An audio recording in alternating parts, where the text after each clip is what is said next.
second year. It's been a federal holiday. The Juneteenth events happening all across the country as we speak, and there are concerts and barbecues and all sort of outdoor events, but we wanted to have a focus on economics. And so we got some great folks lined up, some entrepreneurs. We got some elected officials as well talking about what's happening on the city, county, state, and federal level to drive opportunities for African Americans.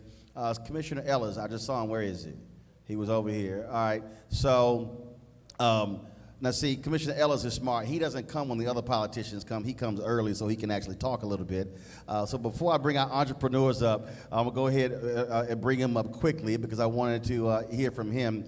So Commissioner, go ahead and just take a seat right here because the whole point of this is to talk about what's happening with African Americans economically.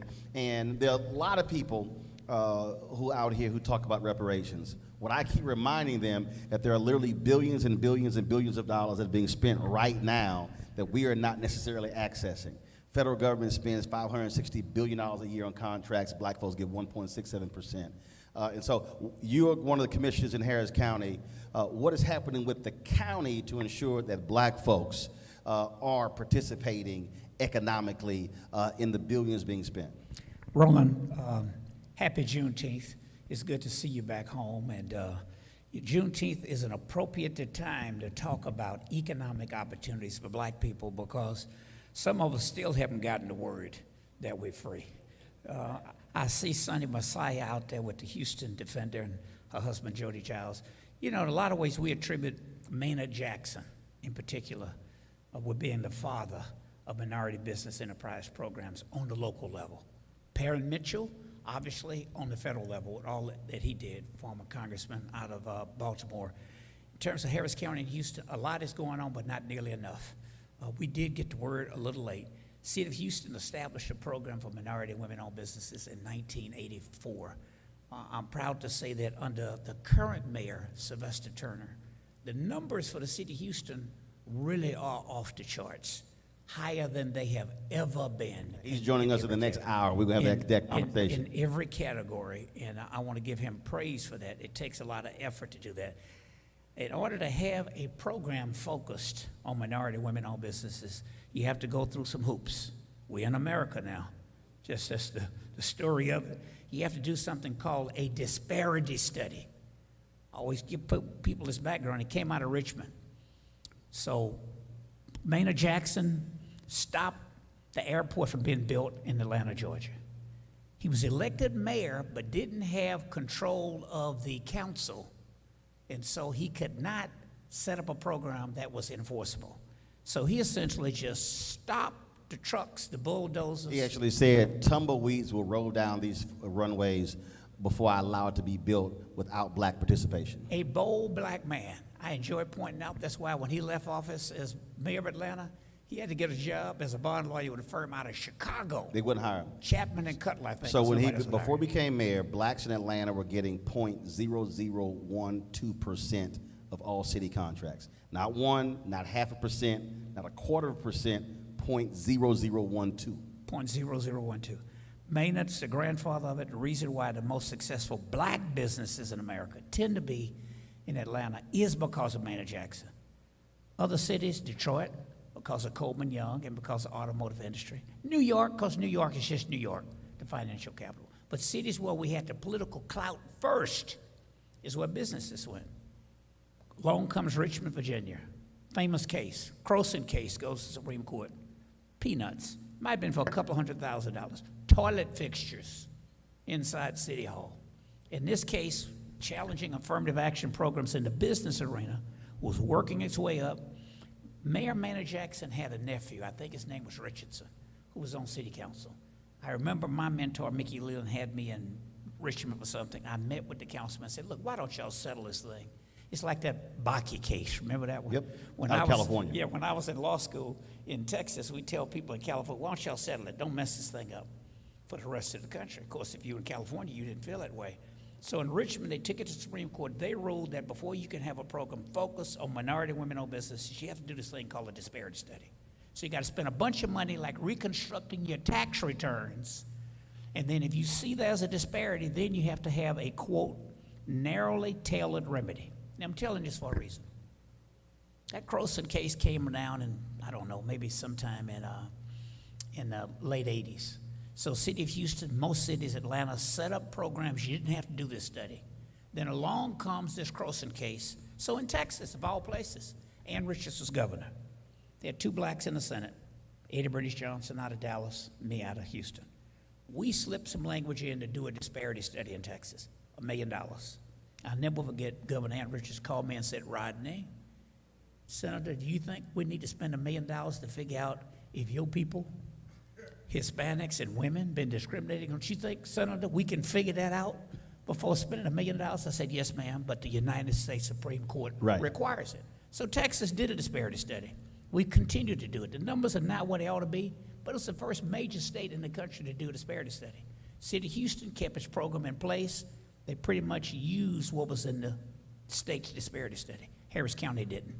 When I became a county commissioner, I pushed for it. Sonny Masai here in the audience helped a lot, raised a lot of hell to force our county to do it. The numbers came back. The black numbers, Hispanic numbers, South Asian, white numbers maybe came at about 6-7% just off the top of my head. In one of the most diverse counties in the country. The most diverse county in the country. 6 to 7%. Yeah. Not each. No. Total. And if you don't do the study, then you cannot set up a program. The county has set up a program now. Our numbers are considerably better. I'll send them to you. I just don't have them off the top of my head. But then I was so angry with the way my colleagues treated me back then. I was the only Democrat, only person of color on Commissioner's Court. I think I was just out there ticked off and had a lot of free time, a lot of bright ideas, but didn't have the votes. So I decided I'd go after my transit authority, my port authority, and we started shaking the tree. Now our port authority has done a disparity study. They hadn't done one. Right. That numbers were a little worse than the county's numbers. African-American numbers tend to be the worst. Metro had a consent decree, but it expired. At one point, they got fired. Maybe back when Lee Brown was in or Kathy Whitmire, they'd been doing such a good job on helping minority and women-owned businesses at the transit authority in Houston. They were challenged in federal court. Same guy that's handling this case that's before the Supreme Court now, Edward Bloom, was challenging that case in Houston. He's from Houston, about to strike down a bunch of stuff on the federal level again. But we went after Harris Health. I'm glad to see my folks from Harris Health here. That's who I was talking to. They did a disparity study. That number came back 0 for African Americans. They are zero? Not .002, 0. So I'm saying, you know, that's where most people of color get their health care. You would assume an African American could get a contract mowing the grass. That's what my daddy used to do, cleaning the sheets. It was ridiculous. Now, the reason, and we talk about this on the show all the time, and the reason as you walk through that, and we're going to be talking about this with panelists later, is getting the public to understand we're talking billions of dollars, taxpayer dollars. So black folks are funding a system and getting absolutely nothing or a small amount in return. And what I keep trying to tell our folks, those are existing dollars. That's not, let's figure out how much to give folks in the check. No, that's literally money right there. And I'm saying, go access the money that's already there. You remember what I started off saying? We celebrate Juneteenth. Lincoln signed the Emancipation Proclamation, I think in September. It was to go into effect in January, New Year's Day. The rest of the country knew. Slave owners here knew. And the slaves knew. It wasn't the grapevine, it was the cotton vine. I can assure you they knew that they should have been freed.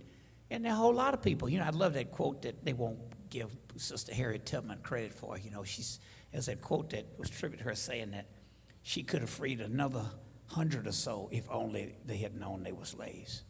But by and large, that's still a challenge here.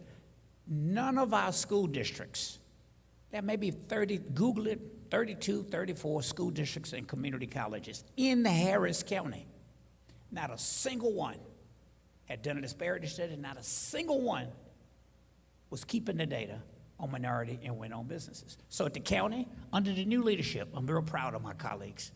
One of us happens to be black, you're looking at him. 3 Hispanics. Now it's 4 Ds, 1 R. Changed the face of county government, which is why they like to get us out of here, by the way. So you're saying that now having 4 Democrats, 1 Republican, all this stuff is changing. That's for all the folks who say voting don't matter.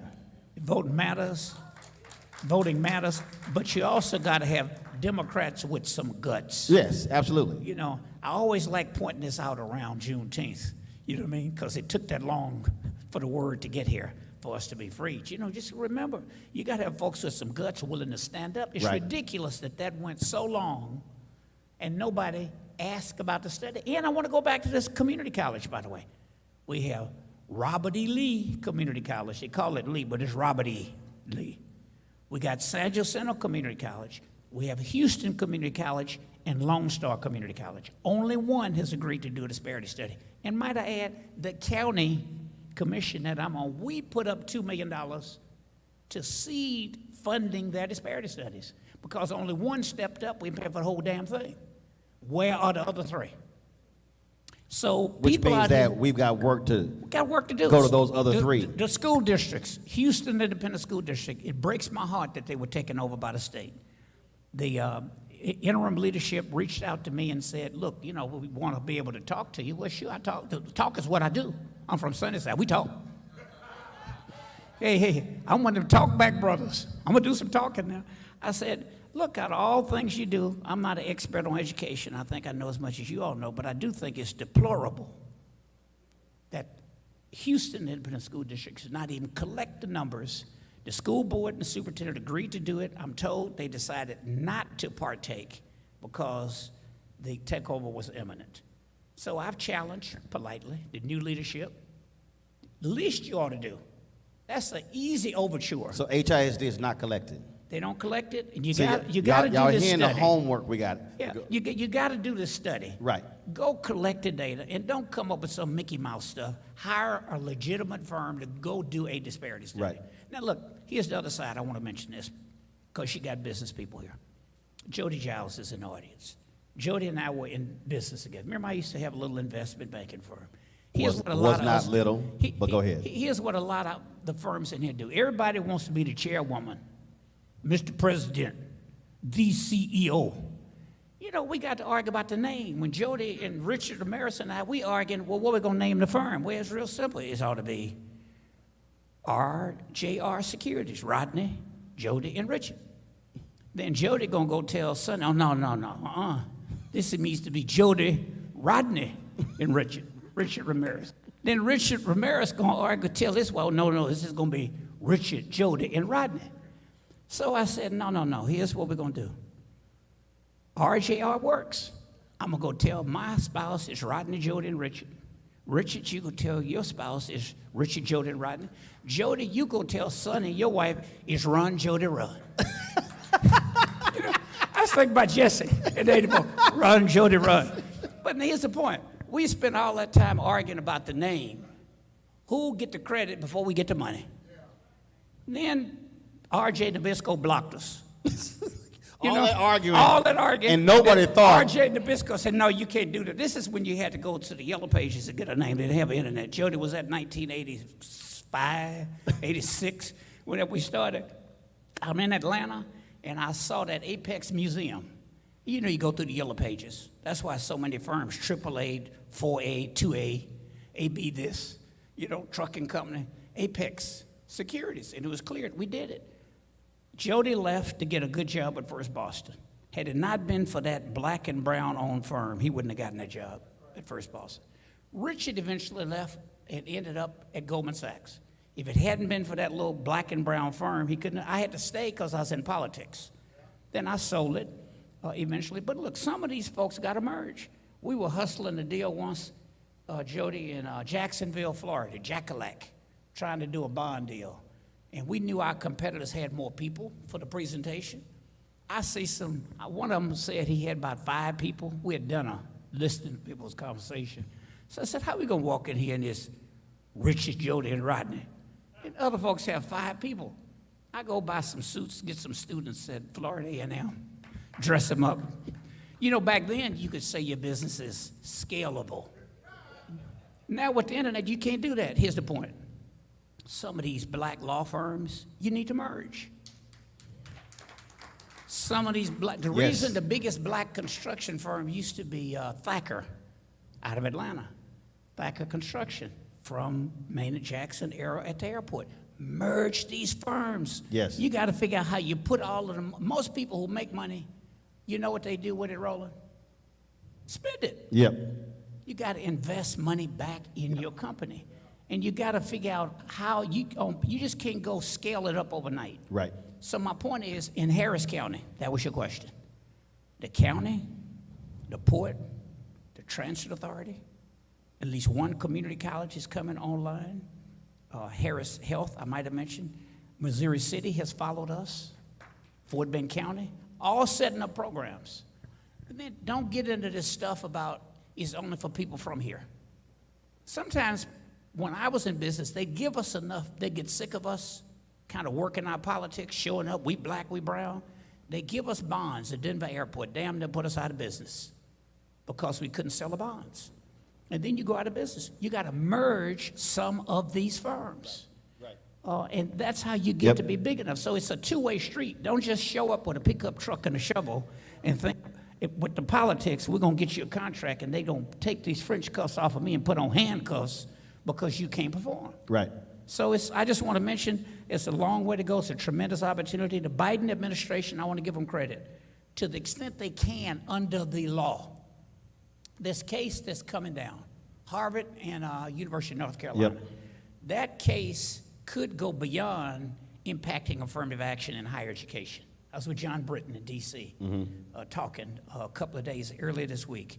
If there's language in there that impacts minority business opportunities, then we could all end up having to go to Webb, California. Then you go do other things. You do outreach. But here in Harris County, it's a golden opportunity. I want to encourage your listeners, open up a shop. Richard and Jody and I had to do business in other cities because I had conflicts as a council member. Couldn't do business with the city. Had conflicts with the state. I had to go to other cities. And I want to tell people here, if somebody comes into Houston from Detroit, we did business in Detroit. We did business in Chicago. It's okay. We had to open offices up there. So it's also called joint ventures. Yes. Yes, sir. You know, but figure out on your side, make sure you're prepared. Don't just, look, I think by and large, most African-American politicians, in my judgment, are the ones who jump on the table and go crazy. You know, we fight the hardest, but generally, when the programs are set up, we are the ones who have suffered the most, fought the hardest to make changes, yet have benefited the least. Right. And I get that. You know, I hope that's more than our mission in life. But I want to encourage the entrepreneurs who are listening to this, you know, make sure you look at mergers. And last point, I remember being in high school, San Jacinto, 1969, my 10th grade year. They had me take a little standardized test. They said, Rodney, the test shows you be good at bricklaying. Here my dad, a yard man, mama, nurse. Hot son, that ain't for me. I'm getting in the house, telling jokes, get a little, oh no, I'm gonna go to college. I said, no, maybe the test shows I'd be good at owning a brick company. There you go. And, you know, I was angry because they wanted to push me into a trade. I look back at my life now with the ambition, the drive that I had to get from where I was to where I am. If I had learned how to lay bricks, I'd own the damn brick company. There you go. You know, so I want to say to folks, it's not all about going to college. I just got air conditioning work done, $9,000. That cost more money than it cost me when I got divorced the first time. The first time. Commissioner, it's good to see you. I appreciate it. Thank you so very much. We're going to bring up, put your hands together, Commissioner Rodney Ellis. It's a great way to start. Let's bring our panelists up. Our first panelist, y'all come on up here. We got Reginald Martin, Lamont Events. We got Sonny Messiah Giles, Houston Defender. Ashley Ray, come on up. Y'all take a seat. Y'all sit wherever y'all want to sit. Ain't no assigned seating. Ain't no assigned seating. I want to get the name right. So pronounce the name of your company again. Okay, baby, it's the microphone. Come on now, you got it. Come on. I thought I was mic'd up. You used to do media. I thought I was mic'd up. Excuse me, but Mommy Water Organics. All right. So the reason I constructed this panel this way. So first of all, Ashley just started her company.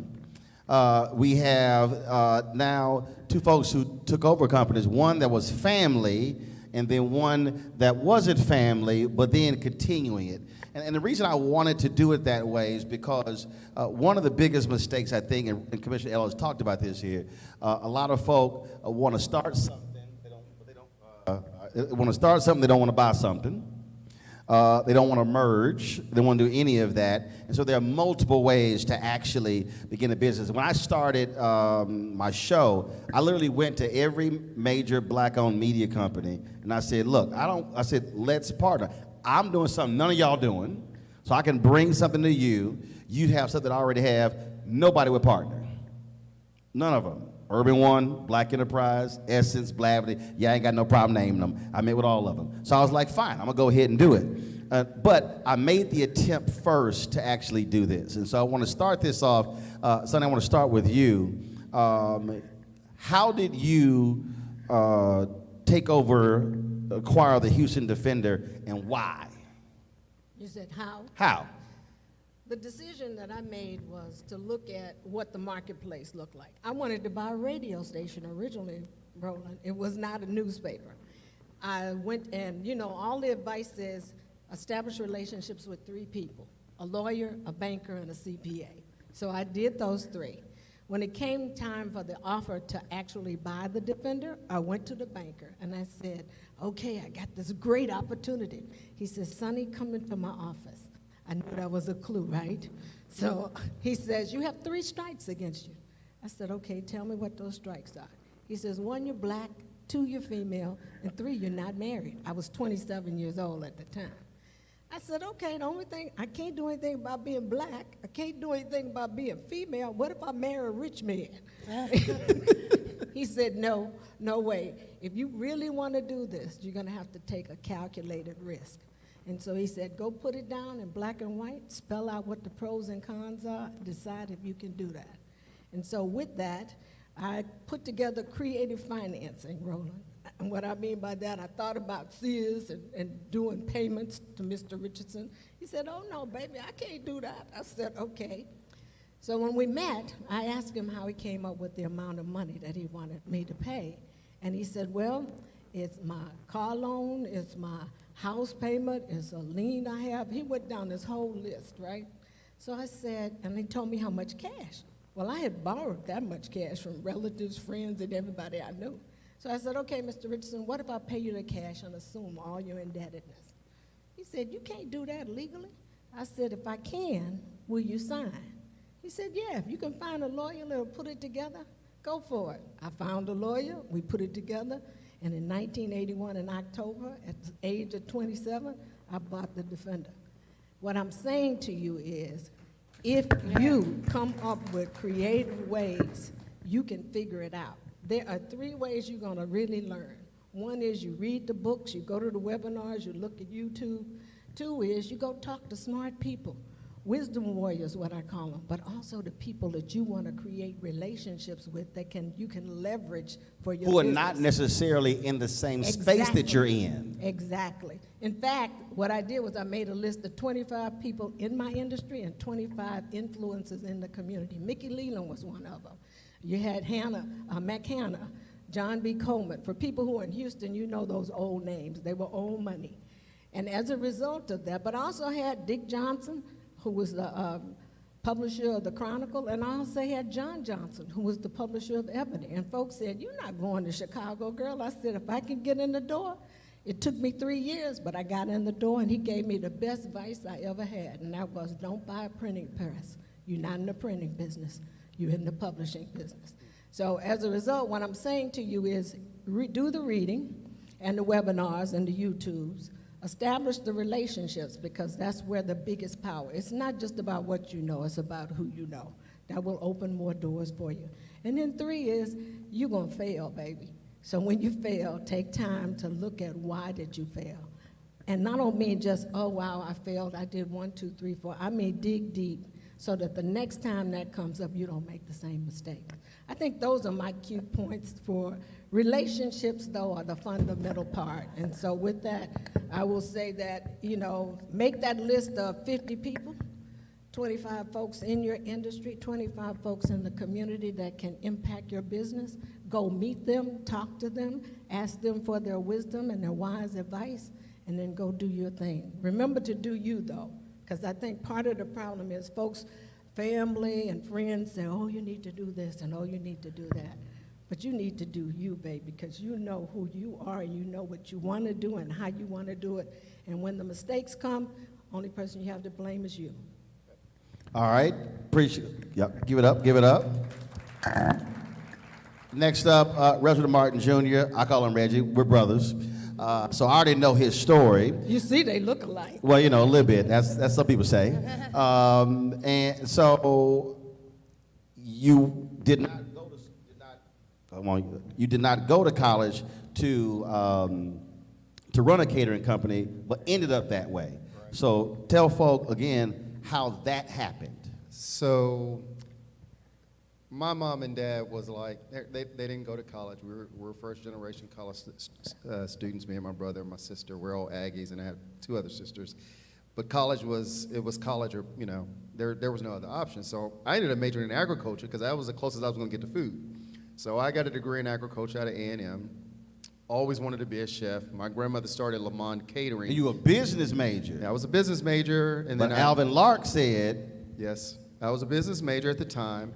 I was one of probably 4,000 students in that program. And then Dr. Alvin Lark, who ended up being one of my mentors in Alpha there, was like, look, you want to be in business? Why don't you come over to the agribusiness side? So there's another pathway to get to where you want to get to, but with more hands-on relationships with both your mentors, with your professors. So I switched majors from business to agribusiness.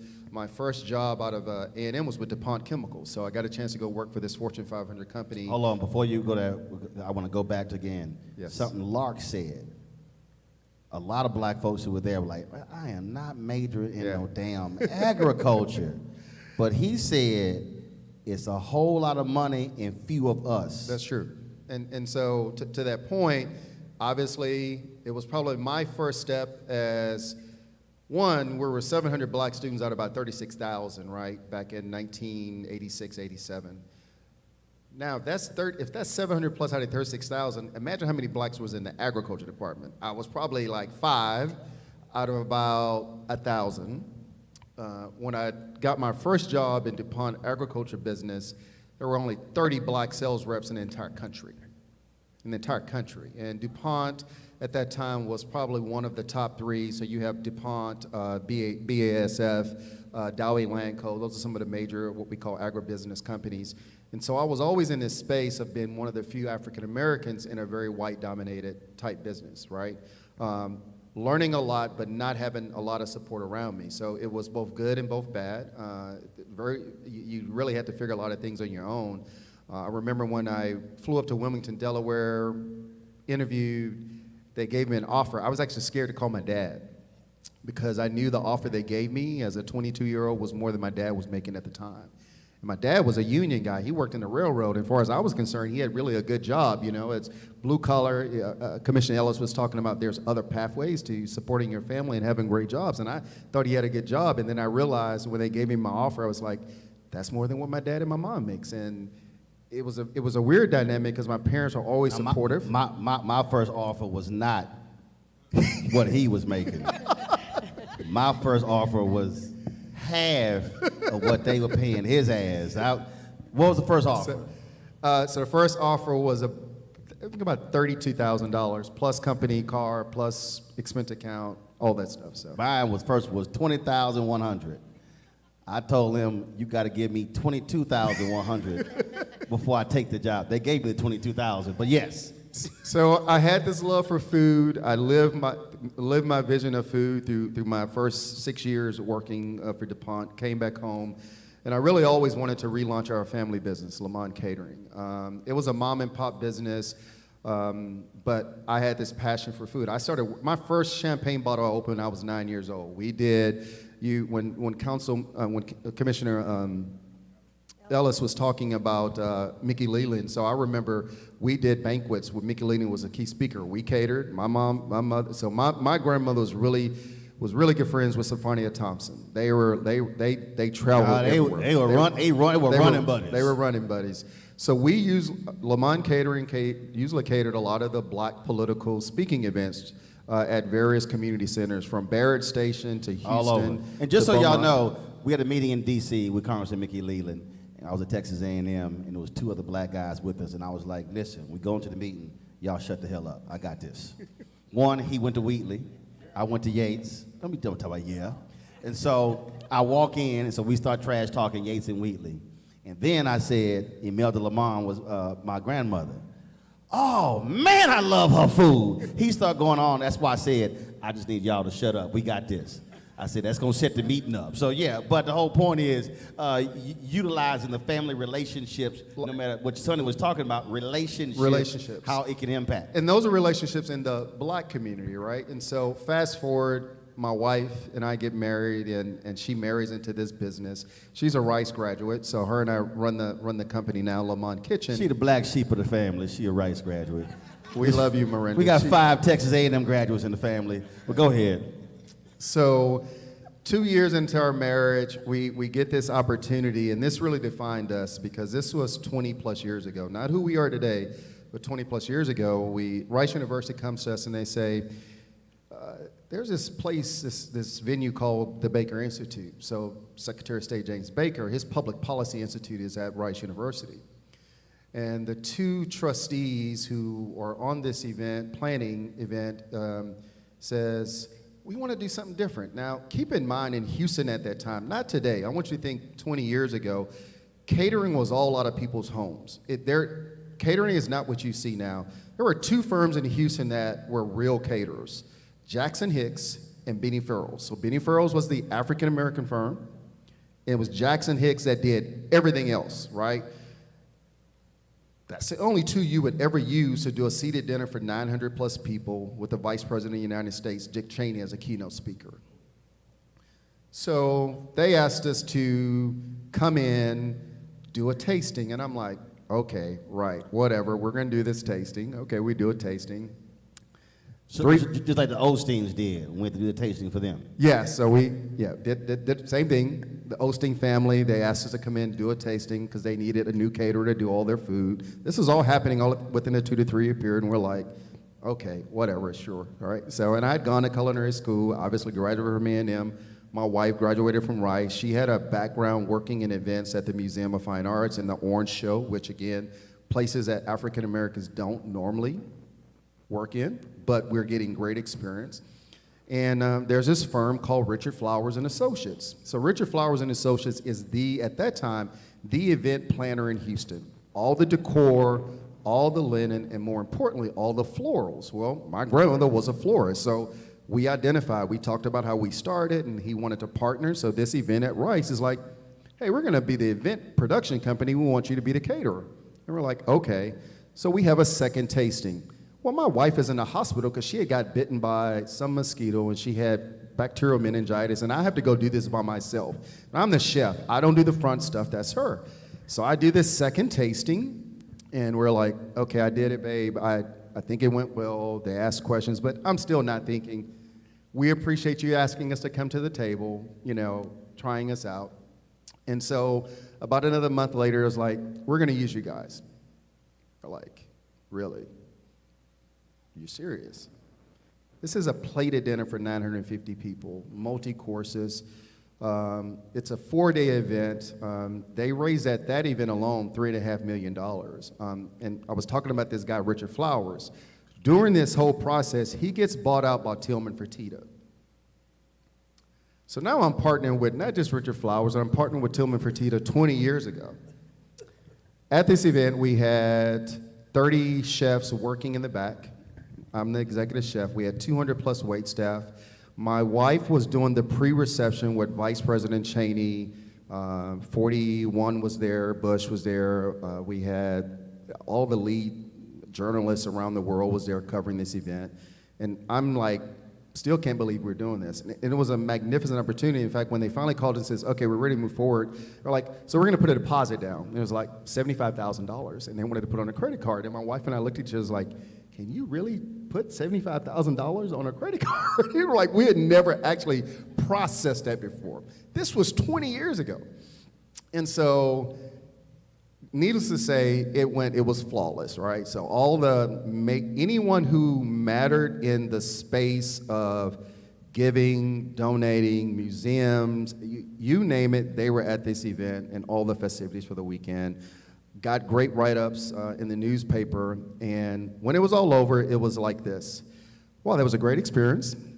I don't know if I ever want to do that again, because you live through it, and then you quickly realize this. And so back to what Commissioner Ellis was saying, you can't do this by yourself. We realized that we spent $200,000 on needing new vans and equipment just to execute this event, but you have to do that kind of event every week or every month to sustain, right? So we invested all this money to make it happen. We made money, invested in, we realized about 3 months later, we were still doing events. You're not gonna do that kind of a gala every week, but we're like, man, if you're gonna operate in this space, you have to have a lot of capital, you have to have a lot of staff, you have to continue to go look for new opportunities, because most of your clients, nope, we're not using those linen. I mean, they literally will not use re-linen. They won't reuse floor, like brand new stuff. It's only maybe about, what's the black book in Houston? It was like this social book they used to have. It was called. Green book? No, not the green. It was a black social book. It's a book. It's a social book where every major nonprofit that does galas is in this event. Like, you know who these people are. Nobody ever wants to see the same linen, the same floors, the same centerpiece of the event. It all has to be bespoke. I mean, those who's who, Those who's, it's like a who's book of Yeah. societies Yeah. of nonprofits. Gotcha. And so you realize every time you buy something, you have to find someone else willing to pay to use that, because the clients who really have the big money don't want to see that it's like a new season every week or every month. And we realize, man, this is a very expensive sort of space to operate in. So going through that after a couple of years, we recognize that, okay, we're really good at doing what we call museum quality food, right? We can do museum quality events, but do it our way, be authentic to who we are. So we settle into that 200 to 300 person type event, where we own all the china, all the equipment, we can sufficiently give you staff, execute it at a Le Mans standard, and then so we move from the gala type events to doing more museum, nonprofit fundraising events, and that's sort of where we found our niche as an organization. Our sweet spot is 200 to 300 events. Yes, when the Super Bowl comes, we can do an event for 4,000 people. You want bars, that's easy, but really full service, gourmet events, that's sort of where we found our space. The other area we recognize is that despite being an African-American owned company, we don't have a lot of African-American clients. We don't. And so we strike a really fine balance, because it's not that we don't want to work with our community. It's a certain cost to do what we do at a certain level, and we only do it one way, right? So like when my brother came yesterday and said, what's up with the food? And we ain't really talk about it that much, because if y'all know Roland, people think I talk to him all the time. I don't, right? Roland is still a text away from me. If I need to talk to him, he know what the 911 code is, like, okay, I need to talk to you. But people think that I can just get him on my phone, and it really doesn't work that way. Sometimes I got to call his assistant just like everybody else if I got to book him. So he come into town yesterday, is like, what y'all decide about the food? And I'm like, you said you were going to get back to Miranda. And so yesterday at 5:30, you see, Sonny knows. First of all, I know what I do. That's rolling. I know what I do. And it was like, you got the food? Got it. All right. So we made it happen with very little time. And What you want to eat? So That's what you do. So the next phase that we realized is that we were very good at mobilizing with very short time. So where we've become experts in is in government contracting. So we are very successful at local, state, and federal contracting. When Harvey hit, we were asked to activate for the city of Houston, and we partnered with a nonprofit. We got the old Star of Hope mission open in about maybe 2 weeks. It felt like 5 days, because the city council said, we have to move all these people out of the Georgia Brown to the old Star of Hope, 300 homeless like the worst of the worst in terms of they didn't have an ability to go rent apartments because they didn't have credit. So they didn't have a place to place them, but they needed to get them out of the Georgia Brown. And they said, Lamont, will you partner with this company? We need 3 meals a day, 300 residents. It starts in 2 days. Okay, gotcha. But Reggie, isn't that why it's so important, those contracts that Rodney Ellis Yes. was talking about? That would not have happened if there had not been some kind of commitment to MWBE. Exactly. So that's an example. So when you think about how we grow our businesses, where are African Americans going to be able to grow their businesses? That's where all the large tranches of money is. That it is in government contracts. It's partnering with nonprofits. But I am going to say this, and this I was the hallelujah chorus over here. We cannot independently go after some of the bigger deals alone. If we don't figure out a way to agree that, hey, can we share this bigger pie together? Right. We're going to keep getting these little small crumbs and these little small slices. I can't tell you how many firms, we own our kitchen. We have all the trucks and a food truck and a liquor license. I can't tell you over the last 20 years how many black firms we've tried to say, come to the table. We'll show you how to do this. We'll show you how we can grow this together and partner. And like Rodney said, who's going to be in charge? There you go. Who's going to be in charge? But it's like how I started when I said I literally went to all of these folks, and it was kind of like, I'm doing what none of y'all are doing, and none wanted to partner, and it was just the absolute dumbest thing. And when you're talking about scale, I use the example of John H. Johnson. You're not going to, in this day, you're not going to launch an Ebony, first of all, a Negro Digest, an Ebony and Jet, and you're going to run it for 65 years, and you're going to grow. Because that dog won't hunt anymore. It's not going to happen. And guess what happened? John H. Johnson said no to radio. Bob Johnson went to John H. Johnson, wasn't interested. And here's the reality. When John H. Johnson died, the company was not positioned for the future. And yes, it still exists, but it is nothing like what it was. It's gone through now numerous owners because they were not preparing for the next thing. And that's the thing. So I'm going to finish this one, and I know it's because to your point. So after 20 years, my wife and I were like, how do we partner? So 4 years ago, Hobby Airport came up. Many of you know Hobby, and there's been a lot of legal battles in the news. Yes. Yes. Oh, No, Papas, not for the Tita. Papas. We were on 3 different teams at Hobby. Started 4 years ago because we knew maybe catering isn't our future, but being professionals in this business, food service and contracts is what we do. So we were fortunate enough in January, we were awarded one of those contracts that he mentioned. And so we'll have a restaurant at Hobby Airport. It's a branded restaurant. We're going to run a Jersey Mike's at Hobby. So here's the lesson. And I'm going to tell you this. This is my one last lesson in the pitch is that they asked us, one company asked us 3 times to put a Lamont Kitchen. And I said, no, I'm not putting a Lamont Kitchen. You go get me a national brand. We're only going to run, my wife and I, but we only want a national brand. Why? I only need one national brand that I can replicate that brand at other airports. I can put them on the street. It's hard taking your own brand trying to replicate. It's almost impossible. Like, there may not be a Lamont Kitchen 20 years from now, but there's going to be a Lamont Corporation Right. that has interest in other businesses. So we have a Jersey Mike's coming our way. It's like lightning in a bottle. After Mayor Turner, who was actually on his way, we're going to have a conversation with the owner of the Turkey Leg Hut. Yes. And that's going to be, the purpose of that conversation is a case study.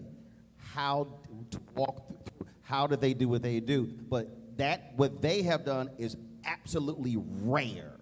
It is. And a lot of people say, man, I want a restaurant. You don't understand how that whole concept works. It's just rare. It's just rare. It is rare. It's just It really is. All right. I want to go to Ashley because we met, you were doing media stuff in New York. Yes, You were working with 50 Cent in G Unit. this is 50. I have a media background since I was 13 years old, but in New York City, I was on-camera personality since I was 18 years old. And that's how we met. We were talking. You moved down to Houston. You were still trying to do media and stuff along those lines. And then last time I was here, you said, "Hey, I'm starting this organic company, organic items, and I was like, girl, what you doing? He was. So I want you to talk about what was that pivot when you said, you know, I did that for a while, but now I need to go here. I want to do this here. What happened? You know what's so funny is I think that there wasn't a pivot as a trajectory, because right now I'm sitting here and my goal is to tell you guys about my company, and I don't think I would be able to do it if I wasn't Ashley Ray, who sat and was able to explain or talk about things prior to. But I've been a media personality almost my entire life. Mami Wada Organics was started in my kitchen. In 2016, I put myself on a challenge to learn something new once a month, to focus on something. I learned ASL, but one of the things that I learned was Ayurvedics and medicinal plants. I got Ayurvedic certified on Groupon. We ain't talking about weed. We ain't talking about those kind of medicinal plants. Well, honestly, part of how I learned... Just checking. Okay. Yes, actually. Part of how I learned how to do extractions was I started with bud first, if I'm being completely honest with you. Because it is the same process for taking the medicine from plants. Got it. It's the same exact thing. But after learning that, a couple years later, I was in a space where I just was not healthy. I was 60 pounds overweight. I was aged. I just didn't feel good. I was sluggish. I wasn't able... I also lived a life where I slept about 5 hours a night, which wasn't good either, but I just was not in a good space. Girl, that's a lot. Right? And nowadays. But so in 2018, I went back to what I learned in 2016, and I said, let's expand upon that. My hair's falling out. How do I get that to grow without using products that are on shelves that have chemicals in them? So I started learning about hair products. I started learning about our Koji skin salt is for skin brightening. But I will tell you, so when I first started, I said, let's start with weight loss. Right? So my first product is the Goddess Elixir. At the time, my blood pressure was very high. My doctor had put me on blood pressure medicine.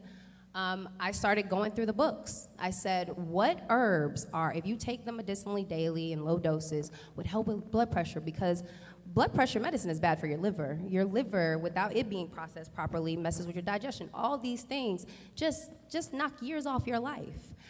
So the goal was to cleanse my liver, and vain, it was to lose weight for on camera. So when I started looking at the right plants and fenugreek and learning about what turmeric does when you do, and also dosing. I'm currently in class for medicinal medicine at Cornell, and hopefully by the time we launch 8/4, I will be done with that class. But I came up with a tea mix first, and that product, I took it for 21 days at first. I started, in that first time, I lost 17 pounds in the first 21 days of using it. Sign me up. Yeah, right? But that's not the only thing that happened. I had gone to the doctor previously before that and found out that my blood pressure was going high. They put me on a blood pressure medicine, and I no longer take that medicine because of the Goddess Elixir. So once the weight started to fall off, within 5 months, I lost 60 pounds. I also I had made a 180 lifestyle change as well, which is what we teach you. What MWO, I teach people what I learned, basically. So once that started happening, the weight started coming off so fast, I started having things like discoloration, skin tightening, and all this kind of stuff. Things was hanging in places that it wasn't supposed to be hanging. So I said, how do we fix that with plants? And I started looking at cosmetics, and everything that's bad for you in the cosmetics is the preservatives, and the things that they use for you to be able to keep it in your cabinet. So I said, how do we make this without adding that? So all of our products, including our Koji skin salt, which is an additive that you add to our rue and saffron oil, which our rue and saffron oil, you combine the two, and there is a brightening and skin tightening that happens on an as-needed basis. So you aren't always putting harsh chemicals on your body, or chemicals at all when you use our products. And these are spot treatments. If I feel like I'm losing a little bit too much weight, I will make a rest on my products. But I rotate them. I on an as-needed basis, because I find that a lot of times if we're using something, I got a little something here, I'll put a chemical on my body that you don't know that because you're the consumer, that you're only supposed to use that for 21 days. So you're using it for 60, and your skin, black people, we have a barrier that white people don't. So it's doing something to your skin that it wouldn't do for others. So that's basically the basis of my business. We have 16 products total. We're gonna launch with 4 on August 4th of this year. And I can't even believe that Roland, I have no idea, he called me and said on Tuesday, you wanna do a panel? I was like, okay. He sent me the flyer last night. I hyperventilated for a little while, but I showed up, I'm here now. I also wanna know who is the bad one What do you mean? of the two of y'all? My goodness. Who was the troublemaker? Oh, you know. That's easy. That's I not thought even so. A, I just trust was, me, I Ashley. didn't, Ashley, okay. that wasn't even a question. Trust me. That's easy. That's easy. Yeah. I ain't got no problem with trouble. I will say though, I was lured to Houston by a nonprofit and a serial entrepreneur. I've seen Texas entrepreneurs from a sideline view. My significant other he's actually coming up on his 10-year anniversary for his small business here, and he's barely 30. He's in his lower 30s. So that just tells you what a business can do here in Texas, and he's thriving. He's on his 3rd business actually. Serial entrepreneur. So I got to see just the network and the community of people here and black business owners here, how they support each other. And I'm learning a lot, and I'm super humbled to be here. See, the thing is, first I'll give it up for Ashley. So when I was talking about doing something this year, and this is actually a precursor to something that's going to be happening next year, which we'll talk about when the mayor comes here. I wanted to focus, the reason I wanted to be on economics is because when I look at all these other events and I get all these emails and everything, I keep saying, where's the money? And not just where's the money, all of these events that are happening, and a lot of these events, I then go, are black folks benefiting? So a lot of times when I go to stuff, and I'm really that black person, look, I gave a speech to African-American CDFI CEOs Thursday in Clearwater. And they said, well, they'll have transportation for you. And I texted my assistant, I said, is it a black limo company? And she hit me back and she said no. And so, and again, if you ask me the keynote, you don't know what the hell I'm gonna say. And I literally said, I don't know how y'all could be meeting here, but black CDFI CEOs. I said, and y'all didn't attempt to find a black limo company. And it's a consciousness, if you will, when you begin to say who are actually benefiting. And I think, Sonny, one of the things that, again, when I look at Juneteenth, what I keep saying on the show is now that it's a federal holiday, this is truly our thing. Black folk, this is our thing. I don't mind other folks showing up. I don't mind, but there was some fools in South Carolina talking, no, this is a unity event. No, we ain't having, this ain't no unity conversation. Because if we get away from what Juneteenth is, but my deal is you cannot talk about Juneteenth and freedom if you ain't talking about the money. You can't. And I think that's a huge mistake. And I just think that for a lot of our folks, we also, and I want you to speak to this, which all of you actually spoken to, this notion of how we also keep playing small. Yeah. You've dealt with this with other black newspapers. Talk about all these years dealing with other black papers. You were doing stuff, running TV commercials and radio commercials and billboards, and they look at you, what you doing? They were still playing small, and the problem today, them playing small for so many years, now that the industry has shifted, now they really are small. And so talk about that pivot moment where the industry was changing, where you said, how I used to play, I can't play like this in the future in order to still survive. The bottom line is audiences are where they get their information is different than it was 20, 40 years ago when I first got into the business. By the way, the Defender's celebrating 92 years, and you don't just last 92 years for just shucking and jiving, okay? So with that, though, I think the elephant in the room, Roland, is what I call the trifecta. Black people doing business with black people, which is what you were talking about when you said the black limo piece. You know, we always kind of shove that aside and talk about public and private sector, but black folks, you got to do business with black people because those are the people who are employing black people. Two is the public and private sector. You heard Commissioner Ellis talk about the public sector and the fact that Harris Health is at 0%.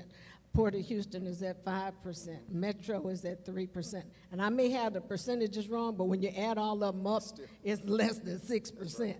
So my point being is that we as a community, you flip to the private sector. In the Wall Street Journal yesterday, you know, Byron Lewis was on his church, and they were writing an editorial about the big... About Byron Allen. Byron Allen, Right, sorry. right. I'm thinking Byron Lewis for some reason. I got you. Byron Allen, there was an editorial in the Wall Street Journal about the Big Mac attack, in which he is personally attacking McDonald's for $10 million lawsuit. And in some cases, it's really self-serving, but when you flip the switch, what you do speaks louder than what you say. And I think corporate America has to step up and look at, if black folks are doing a certain percentage of volume of your profit margin or your bottom line, you should be doing that percentage of business with those black people. And that idea has, and I think that's Right. part of the elephant in the room. The other flip side of that is our tax dollars. You pay taxes. What's happening to your tax dollars? They're not even spending money with your people. There you so go. the question becomes, how do we as a community, and I don't have the answer, but God knows if before I close my eyes, somebody can come up with an answer, I'll be right there with them. How do we as a community leverage what we have, our tax dollars, our consumer dollars, in a way that we get the recognition from these corporate, both public and private sector entities to say we deserve our fair share of those dollars? Well, again, I think one of the things what you talked about there, and we literally just agreed to this, for the last 2 years, we have been in negotiation, in discussion, numerous meetings with McDonald's. Last week, we agreed to a 3-year, 7-figure deal. McDonald's is sponsoring this event. So what you do speaks louder than what you say. There you go. They're doing it. And we are in conversations with Procter & Gamble. There are other companies as well. And the thing that what you laid out is literally the conversation that I've had. We are spending this. We've created this platform. This is how many people are watching. This is how we can access people. We go on and on. And then I say, when I'm seeing your ads on, it's a perfect example. We did a deal with Novo Nordisk, an obesity special in December. I look at other folks, see what they're running, so I'm seeing all of these Anthony Anderson diabetes ads on Fox News. White media. I hit them and I said, Who has more diabetes than us? precisely. Yeah. So one of the brother with them hit me back, and they were like, well, when I saw the line, I knew it came from an agency. It's about scale and reaching customers. I was like, well, first of all, ain't nobody got more diabetes than black people. Right. And then the comment was, well, you can. He certainly can reach out to our agency. I'm just saying that really wasn't a quite answer I wanted to receive, but then I said, well, I know exactly who their agency is, and we're going to have that conversation. But I think one of the problems is that we have a generation of people today who literally are afraid to challenge, who literally are afraid to say, look, y'all spending money. Now, we could what they say in Proud Mary, like it nice and easy. We sing it rough. We can have a nice and easy conversation, or we can have a rough conversation. But we also, Roland, have to be careful of people using other people to position themselves as though they're doing something in the community. Right. And because they'll pick off one or two of us. Oh, absolutely. And say, hey, y'all, look what we doing in the black And we community. gotta be willing to also call out those one or two when they're fronting. And I just think that where we are right now, post George Floyd. Yes. And Reggie, you and I were having a conversation last night. I was going to comment about that. There were corporations pledged anywhere from 30 to 300 billion, and I warn folk, don't let that become a press release. At a meeting with General Motors, their then CMO, Deborah Wall, I said, let me explain something to y'all. I ain't praising y'all for a press release. I'm going to praise you for direct deposits. So to Roland's point, and I really can't stress, you really have to take the words Commissioner Ellis said earlier, is that we can do all this work. We can make all this sacrifice. We can create all this opportunity, but you got to be ready to perform. We aren't going to be able to take advantage of those opportunities unless we're very strategic about our partnerships, understanding how we need to be prepared to do those contracts. So I was fortunate enough to be in some conversations with Starbucks about 6 months ago. They have one of these commitments to spend, they want to get to $1.5 billion annually with people of color. They spend about half of that right now. And in my initial conversations, I met the first couple of times and I said, well, you all don't franchise Starbucks. So I can't get a Starbucks to a franchise. I don't know too many black companies that grow coffee, like the beans. We don't make the plastic cups or the straws. So they kept asking me to come back and asking me to come back because this was a supplier opportunity to basically run one of their tier 1 sandwich manufacturing facilities. Big business, big opportunity. And I kept saying, you know, I don't think we're ready to scale. And they kept saying, no, we want you to keep, they wanted me to bid this process. And I'm glad I did because I learned. It forced me to go find other partners because then I learned that they're not going to hit that number. They're not going to hit $1.5 billion. Nope. There's no way unless I go find capital investors who's going to put up $100 million to build a state-of-the-art plant, because here's what they tell you. Remember when I tell you about my catering company, I went and spent all money on all those trucks and stuff? Starbucks will give you a contract, but it's not a contract to sustain you. Boom. So they told me that I needed, they would be my primary contract. Right. But then I had to go find other contracts to sustain the investment into the manufacturing facility. Yeah. Which in your case, as you start to scale and manufacture, because you got all the safety requirements, the FDA requirements, the OSHA requirements. Go ahead. Before you get into the Sigma 6 best practices, right? So go ahead. I just want to say, because I'm listening to you guys right now, is that what I'm finding, especially for black female business owners, there are a lot of opportunities where companies want to give you money right now if you are a black female business. And about not playing small, don't play small. There are companies that products to use every single day in your house that want to represent you even because, like she said, the media platforms are changing. They want to see content. They want to see you putting what you put in the diaper that you put on your child's butt. Like, you know, whatever you're using, daily products. Procter & Gamble, they're all ready to give money to black female business owners. Do not play yourself small. Look for their branding schedules and submit yourself. Now be careful, because when they give you money, they give you money that is designated for key things, which means they will give you a contract, okay? But they do not give you money for operations or sustainability. Yes. So a lot of black folks who have good And businesses. marketing. A lot of because you may have a great product, but if you can't market it, who knows about there are it? there are a lot of black companies that have gotten deals with the Walmarts of the world, and they're like, we're going to put you in, okay, you did great in 100 stores. We're not going to scale you. We're not going to put you in 1,000 stores. Well, the problem is, if you're not telling folk my product's there, and they're going, product ain't moving. And what you've now done, you've now scaled up to meet the 1,000-store demand, and if the product ain't moving, you now stuck with a whole bunch of product ain't nobody bought. A lot of overhead. A whole lot of overhead. And out of business. There you go. And so that's why I'm always telling people, and of course, Sonny, we deal with this in the media side, where they come, because like one company came to me and they said, well, here's a $500,000 advertising contract, but we need 12 million impressions. I said, ain't no way in hell we gonna hit 12 million. Straight up. Let's see that. I'm saying. See, they're basing our industry on what the white industry is. There you go. And it's two different kinds of markets. We're talking about the quality of the audience. They're talking about the quantity of the There you audience. go. And that's two different things. But one of the things I want to touch on, they're both Roland and Reggie. I just met you, Ashley, though. One of the things is that credibility and respectability is earned by service. And one of the things I can say, I've seen Reggie in the vineyard, and he's over Houston First, and he's making sure that tourism, as far as the dollars that are spent with black folks too. And so to me, because of that service, you gain the respect in the industry.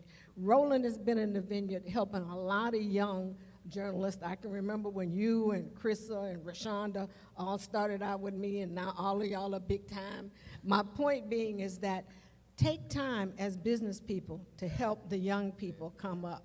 Take time to invest in your community, because as Matt Hanna told me, you can't help folks till you help yourself. So once you help yourself, remember to reach back and help some more folks. I'm getting first in line. We're going to get to know each other. So with that, we're going to do this here. We're going to take a pause in this panel because our mayor just walked in, Houston Mayor Sylvester Turner, appropriately dressed for the heat.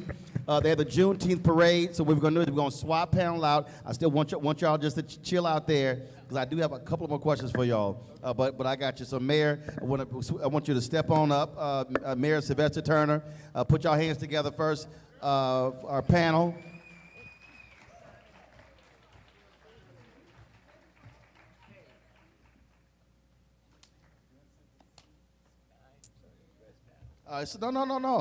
No. First of all, you dressed appropriately. No, coming right here. Coming to Houston, we understand heat. So I wore one of my African outfits. In fact, Lynn from a Turkey Leg Hut called me. He said, "Hey man, what's the dress? Cause you know it's hot."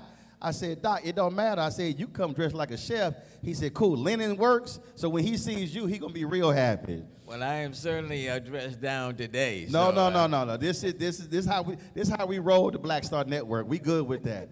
All right, glad to see you here, Mayor. First off, I wanted to have this conversation because you're in your final months as mayor. This is about the future of economic freedom for African Americans. Right. And Commissioner Ellis spoke earlier. He got spawned. He came in for all y'all got here, so he had a mic first. And we talked about literally the billions of dollars that exist out here in the public sector. And unfortunately, we're not fully tapping into that. You understood that coming into the mayor's office. And so what was your focus to make sure that black folks were getting a piece of this pie when we are significant tax payers in the city? well, Roland, I looked at it in two ways. Certainly, the people in our city need the services. You know, the basic services, and you want to make sure that you're improving every community, every neighborhood, so every neighborhood is a community of promise and hope. So services are important. But secondly, economic empowerment, because that is what will last far beyond my term.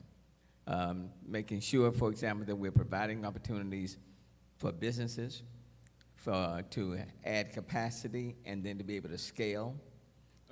They can then hire, and then that continues, okay? So that was critically important. Number two, the city of Houston, for example, our budget, we just passed the budget a week or two ago, $6.2 billion. And then that doesn't necessarily factor in everything that we're spending, for example, like at the airports and our utility system, all of that. So it's a lot more than that. So it was very, very important when you say that you're the most diverse city in the country, that diversity be reflected beyond just ethnicity, but in terms of where those economic dollars are going. I will, and I am proud to say that in my term in office, that we have done more businesses with MWSBEs, and more so than any time in the history of this city. And if you drill that down, just say we just want to focus on African American businesses, we have awarded more business in dollars and cents to African American businesses at a historic level, more than any time in the history of this city. And so you're talking about just for black businesses, African American businesses, you're talking about nearly $1 billion going specifically just to African American businesses. Wow. Okay. So, and if I wanted to be exact, you're talking about $927 million. I like specifics. Yeah, I'm talking about $927 million, and that's just up to 2022.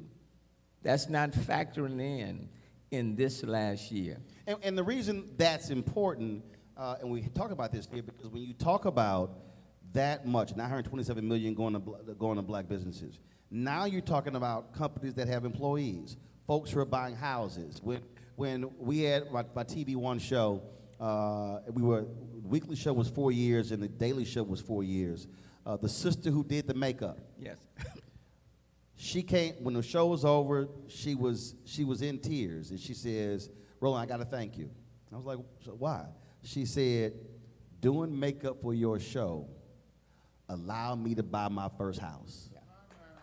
And that's, and here's what by her doing makeup on our show, she's the makeup artist for Supreme Court Justice Ketanji Brown Jackson. Wow. So when you saw the judge in Vogue, Yeah. she did her makeup. Wow. So when we talk about creating opportunities for black-owned businesses, you're creating not just that opportunity, but what's coming down the road, and now houses, sending kids to college, them giving to HBCUs, and so that 927 million is not just going to one person. Right. It's the multiplier effect. And look, when I came in as mayor in January 2016, we had 2,500 certified MWSB businesses, 2,500. As of today, we now have a little more than 5,200. We have more than double. Wow. More than double. And if you want to drill that down to African American businesses, of that 5,200, 40% of them are African American businesses. 40% of them. So we've more than doubled the number of certified businesses. We have given out more contracts in dollars and cents to MWSBEs than in the history of this city.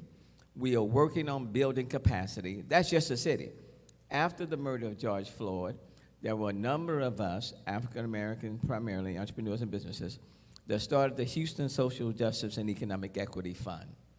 And partnering with various corporations and banks, in this case Wells Fargo, which ended up giving $20 million to the Houston Social Justice and Economic Equity Fund. We have provided grants anywhere from $10,000 to $60,000 to more than 220 businesses, minority businesses in this city. And we're getting ready in the second round to provide another $8 million. We decided that the 10 to 60,000 was not high enough. And so we've increased that threshold. These are not loans. These are grants that are being provided to businesses themselves. So, it's, I am proud of that because, services, we have to provide services. But economic empowerment and feeding into these businesses, and for most of these businesses, you're talking about less than 10 employees or less. But the goal is to build capacity and to enable them to scale up. And then for some of them who need technical assistance, they can now go online and get technical assistance 24/7 that we are offering to these businesses. So we want to help in so many different ways. See, the thing, I had a conversation, we were in D.C., and they kept talking about, black-owned businesses, we need access to capital. I said, no, we need contracts. Right. I said, it don't mean nothing for me to have access to capital, credit line, if I don't have contracts.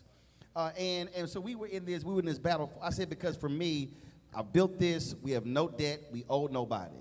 I said, I'm gonna have capital if I get contracts.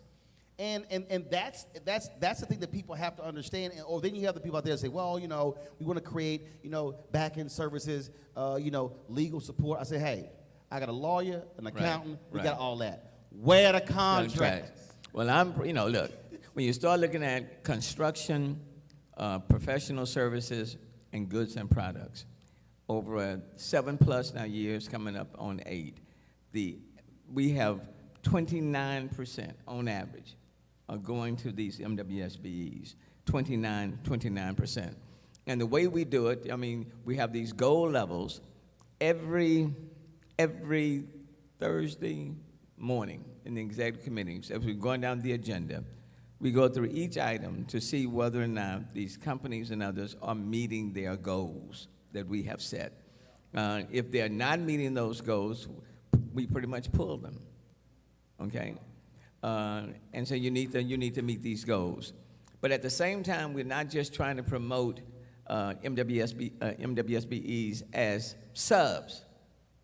We are now very intentional with promoting them as prime. And so now we allow MWSBEs who are primes to account for 50% of those goals so that they can build that scale and add that capacity. So we're now seeing more MWSBEs who were serving as subs who are now stepping in as primes. And again, that's just a way of building in our communities, putting people in a position to hire folk, lasting way beyond whoever is mayor. You want these businesses to continue to survive and thrive and grow. See, I think that was the key point you made, and I said this when Obama was president. I said, guys, look, when you term limit, that's it. You're only there 8 years, finite years. But to your point, these are businesses that can be here 10, 20, 30, 40, 50, 60, 100 years and is having the opportunity. The prime contract piece is so critically important because that's what Maynard Jackson had to deal with when he became mayor of Atlanta. And what happened there was we were always forced, and the way the rules are, I covered City Hall when I was in Fort Worth. The moment you become a prime just one time, you can now bid on other prime contracts. Absolutely. So the system was set up that we were only subprime. We could only become subprime contractors. And so what he did was they broke up a lot of the contracts to smaller contracts and said, no, we're not going to do one big prime. Debundle. Right, and now you have, so versus 100 million, no, we're going to do 20, 20, 20, 20, 20. And now, if they can apply to become a prime in one of the 20s, right, they now can apply for that, another deal, for that 100 or 500 or whatever. And you know what else we were finding? We were finding that, let's say, if 24% of that contract was supposed to go to MWSBEs, well, when you look at that 20%, they may have had 8 different subs. One getting 1%, 2%, maybe 3%, to add up to that 24%. Well, hell, you can't build capacity when somebody's getting 1%, 2%. They'll always be at that level. So we said, no, that's not working here. That's not working here. And so you've got to provide people with the opportunities where it's a meaningful, impactful opportunity. Otherwise, you're not really doing anything at all. And then you just can't get to the point where you're putting people down and you're not utilizing them. So you're putting them down to get the business, but you're not utilizing them. Or you're saying, well, we put them down, but they couldn't do the work. You know, no, that's not going to work at all. So it's letting people know that we're looking at everyone. I don't care who you're doing business with. And I'm not interested in the names. I'm simply interested in the fact that you are giving meaning to the program, okay? And that's what's important. And you're utilizing people that can do the work. Now, when you go to Hobby, we had a big deal over this airport contract at Hobby. But when you look at Hobby as a prime sort of contract, on one of those contracts, you had MWBEs in it that represented about, what, 97% of the deal. That's on one of the major ones, okay? So it's affording people opportunities. And then what I say to people all the time is that, you have people sitting at the table, and people will say, well, let's focus on people who have had the previous experience, and they've been doing it, and let's look at them. Well, everybody started somewhere. Everybody started somewhere. And so if you're only utilizing folk who have been at the table, then there are no new people sitting at the table. So everybody started somewhere. And in this sense, I borrowed the philosophy from my daddy. You know, when you have 9 kids and 2 adults and a kitchen table that only sit 5 people at a time, and my daddy wanted everybody in the house eating at the table. So he would say, okay, you 5, y'all go in there and y'all go eat. And, you know, your mama got plenty of food, so don't rush, you know. So go sit in there for 5 of you. And then when my daddy thought you had been at the table long enough, my daddy would walk into the kitchen and tap you on your shoulder. And he said, now you 5, y'all been sitting here long enough. There are another 5, so waiting to eat. So you 5, you get up. And you know, that stuck with me. He was a maitre d' at a restaurant. We got to flip this table. But, you know, but when you're living in the most diverse city in the United States, as long as everyone believes that they will have an opportunity to sit at the table, you're not going to have a lot of fuss and confusion, because everybody knows they will have their turn. The problem when you have that you will have is that if there are people who've been sitting at the table and they don't want to leave the table, Yep. and there are others who are saying, when is it my turn? And it's opportunity. I was at a Black Contractors Convention. I gave a keynote several years ago in D.C. And there was a sister I met, and her job was to certify companies to make sure Right. they actually were minority owned. And she came upon this company in North Carolina, and they were the largest construction company in North Carolina. So she was talking to these 2 guys. They said, well, how did this company get started? He said, well, our dad started this company. He was in the military.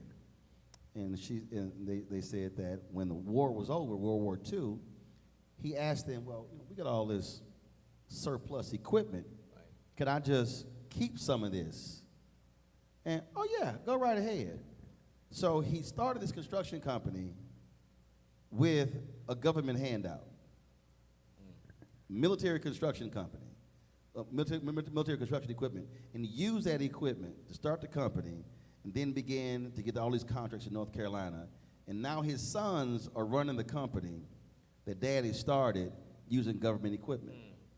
And as she and I were talking, I've used that example. I said, because you can't show me a black soldier who they will let walk off the base even with a shovel. Right. But he left with actual equipment. The government funded his business. And so I explained to a lot of white folks out here, I don't want to hear that bootstrap stuff when the reality is for decades and even when we were paying taxes, Right. we were funding their contracts, their businesses. Right. And right now, in this whole age, folk fighting CRT, I got my book over there, White Fear, how the browning of America is making white folks lose their minds. Folk getting all upset and everything, and you're going, look at the numbers. Y'all been eating well for a long time, and now you get mad because we're saying, can we get a chair at the table to eat? But you know, Roland, what I would say though, yes, people get mad. But we can't do what they do. And what I mean by that, we have to cross every T. We have to dot every I. I came in fully aware that everything that we do with me as mayor was going to be scrutinized.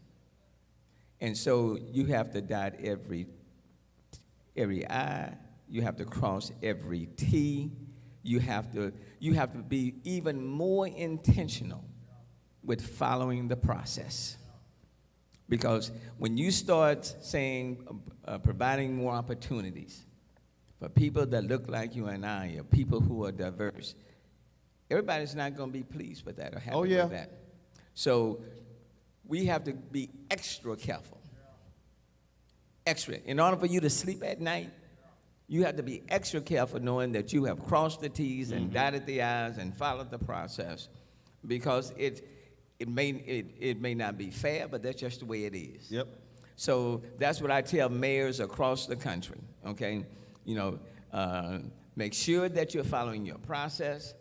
Make sure that you have 2 and 3 different checks, because that's so important.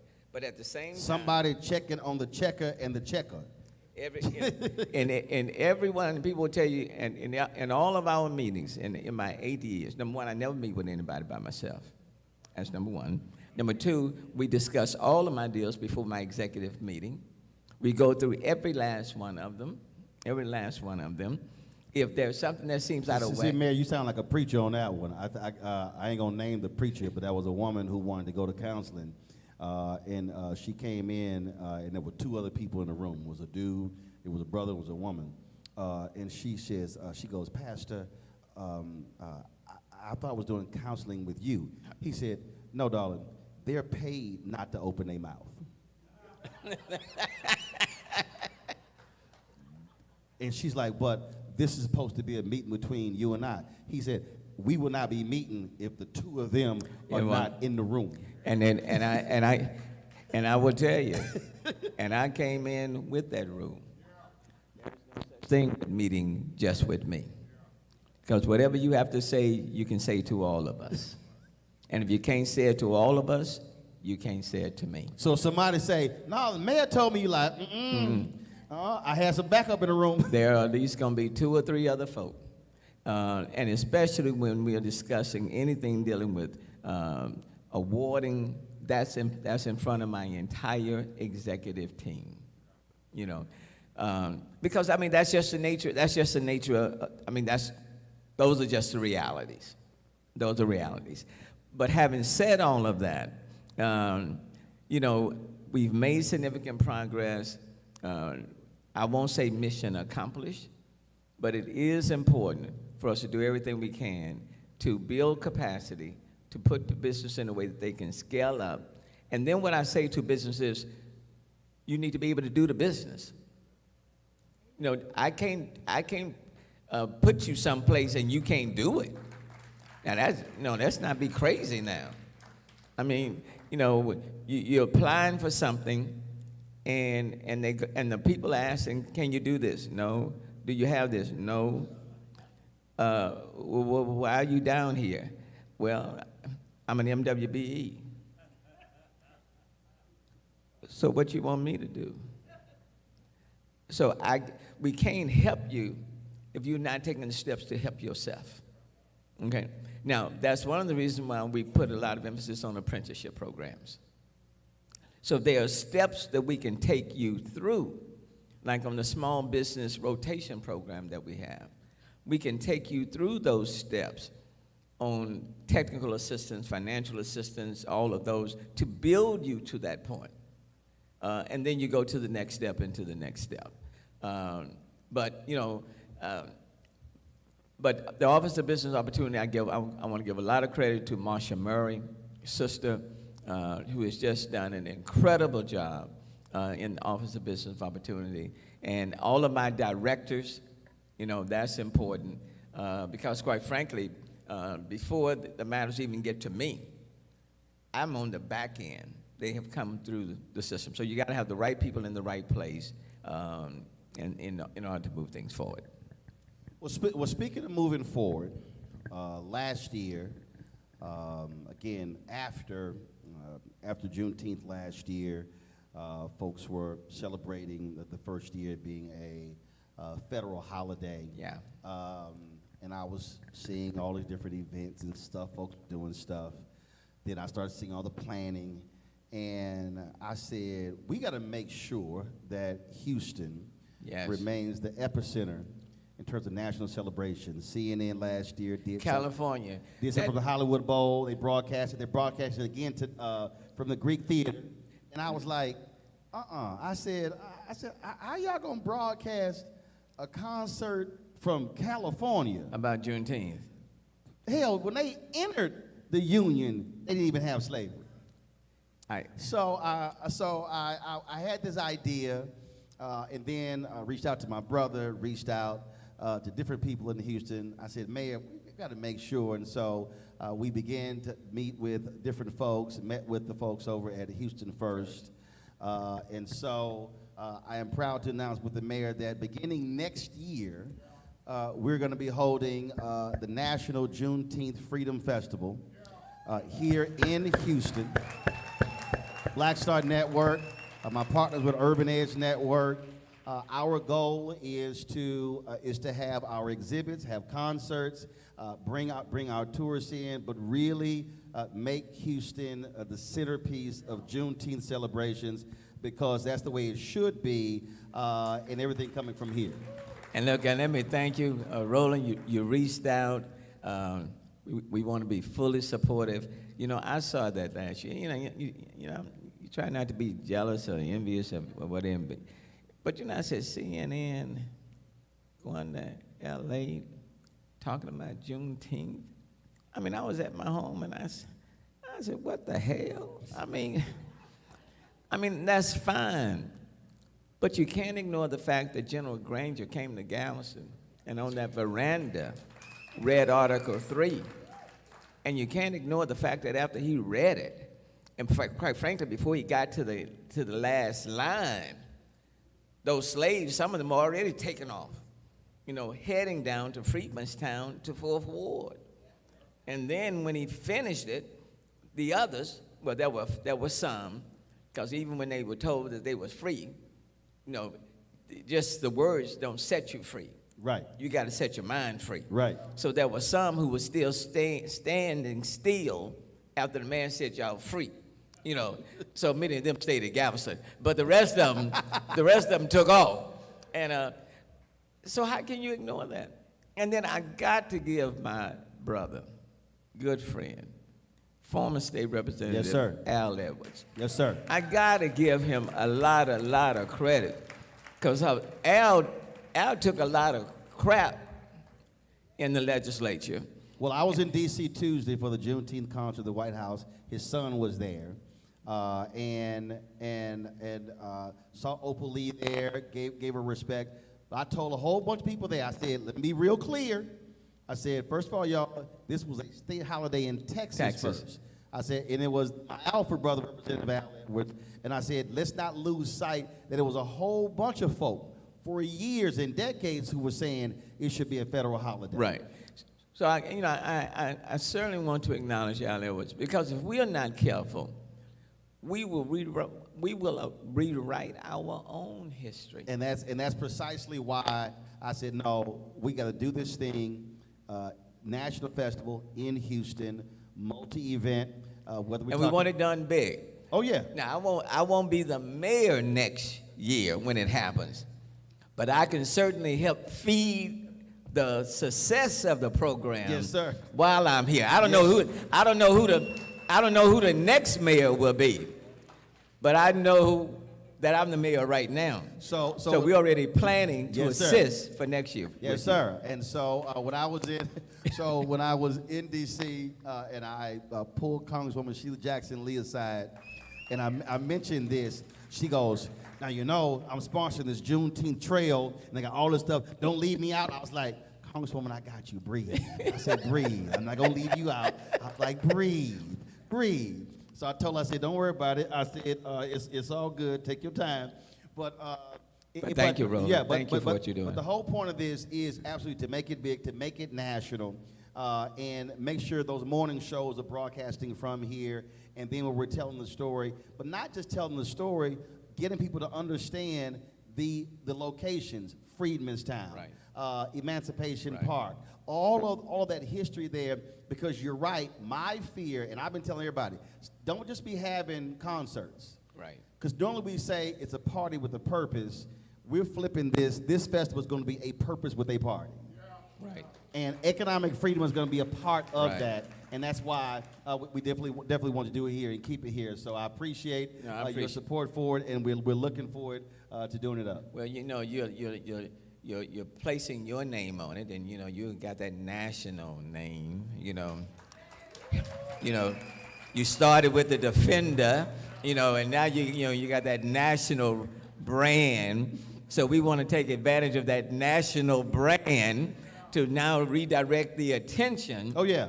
to this particular region, And there are a Houston, number of Galveston. national brands that are very interested in being sponsors as well. Right. So we definitely, so we're talking about exhibits. We're talking about having Right. different, all that stuff happening on Friday and Saturday, in addition to having the concerts, in addition to having empowerment panels and discussions, lectures, things along those lines. And we want it to really be centered in a huge, as we talk about here, a major part. It will be utilizing African American vendors and companies and wanting them out to showcase their wares, because that's, for me, and I keep telling everybody, Juneteenth for us was not about just barbecue. Right. We had voter registration taking place at Juneteenth Right. events. We had economic discussions. Right. So when we talk about freedom, we're talking about freedom. And all of those issues are as pertinent today as they were 100 years ago. And in many, many ways, they're even more relevant and more pertinent. And information is empowerment. Yep. And if we don't make sure that we educate ourselves and those that are coming after us, then we are shortchanging our future. And you don't want to do that. So let's party, but at the same time, information is highly important and is relevant today. And so Absolutely. we want to make sure that we are working with you and providing the necessary support, because either you go big or you go home. And if you can't do it on a Houston style, Houston scale, and I think that may be one of the reasons why they went to LA. Maybe people felt the Hollywood, that imagery and, maybe entertainers and stuff. And so they're looking at it from the Hollywood perspective. And then they say, well, General Granger, Galveston, Houston. But see, for me, that's always a problem. If you only want to focus on the Hollywood angle, but you want to leave the history out, then all it ends up being is just a concert. But we can do the history, and we can Right. give you Houston Hollywood. No! Don't, right here. Let me be real. Just so folks know, I've already put out my calls to connect with Beyonce, Megan Thee Stallion, Lizzo, Bun B, Yolanda Adams, and so part of the goal is going to be to absolutely bring all of our musical influences together to support this, and then be able to go from there. So. And let me tell you, that's the one of the things that I wanted to do before I left, and it was a salute to many of our artists that roots are in Houston, and they're acknowledged all over the world. And as an African-American mayor, what I wanted to do is to take the time to love on them and to say thank you, thank you. Your hometown recognizes you. It hasn't been easy to pull them, to kind of get them. We're having this, what we call Houston Arts, in September. That'll be announced real soon. But it's been hard to get them, and especially, Beyonce, she's on a concert tour, so that's, when you're going every day, it's hard. But I do think it's important for this city to acknowledge the tremendous amount of talent that have come through this city, reared in this city, and now they're all over the place. And that's one of the reasons when talking to Houston First, when you brought up the idea, you're Houston. So we need to be supportive of those whose roots are right here in this city, and partner with them. So that's one of the things that I wanted to do. Beyonce, she's Houston. When I first ran for mayor, she was on the runway as a fundraiser. She probably was about 5 or 6, And so it is important to acknowledge people who have come through this city, and not just artists, but I think it's important for us to remember and acknowledge our own. Because otherwise, if you want to be blessed, you have to be grateful. And in order to be grateful, you got to remember. And if you don't do that, we shortchange who we are and our future. So that's something that's, we've got 6 months left, and we'll see what we can make happen over the next 6 months. Well, absolutely. We're looking forward to it, and the planning absolutely begins now. Mayor Sylvester Turner, we Thanks, appreciate it, Roland. my brother. Thanks a lot. It's always good to be with you, man. Yes, sir. Thank you. I appreciate it. Thank you, y'all. Happy Juneteenth, everybody. All right, so I'm gonna do this here. So we're gonna make the transition. Mayor, I appreciate it. Thank you. I'm gonna bring the previous panel up. We're gonna finish that conversation off, and then we're gonna be talking with the owners of the Turkey Leg Hut. We'll talk about specifically on how they built that and how they created. So Reggie, come on up. Ashley, come on up. Sonny, come on up. We'll finish that conversation. We got the live feedback up. We lost it there, but we are recording the whole deal, and we'll restream all of this later. So we lost the signal there. Actually, do this here. Where's Chloe? Mayor, come right back up. Chloe, come take this photo so we can go ahead and have that. Let's slide this. Here we go. Here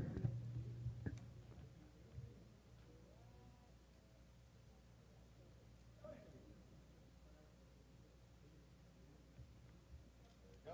All right. Leave tomorrow. Okay. All right, sir. All righty. All right. Come on up.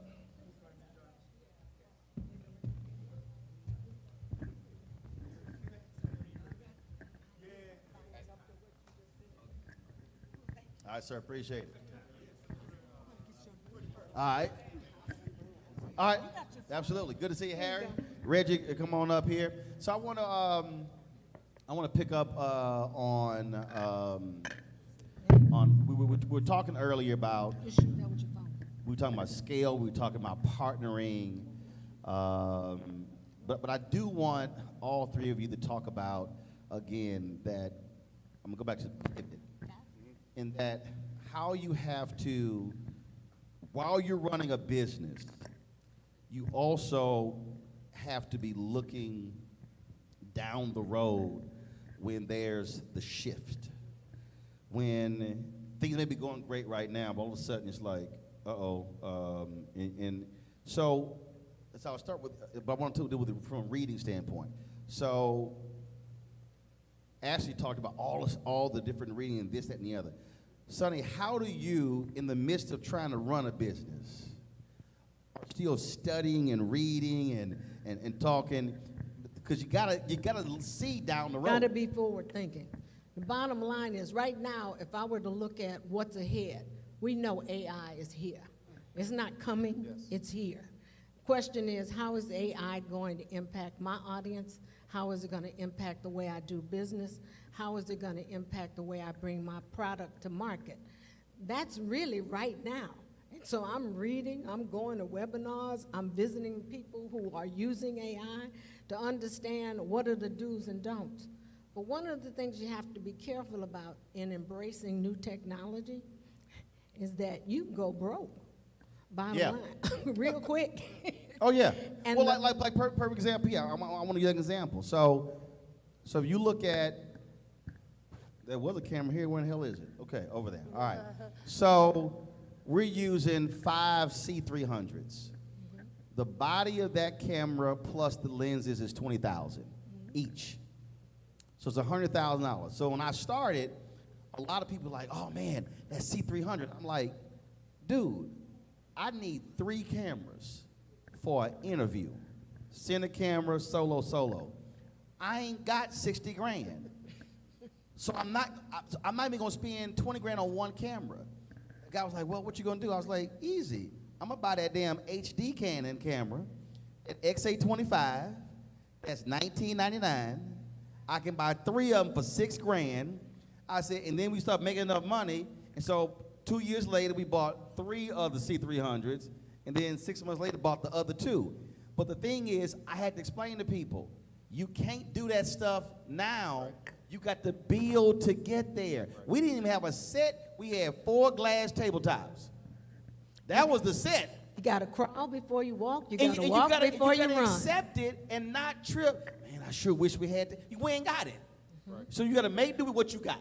Right. And a lot of people Don't do it. and go broke fast.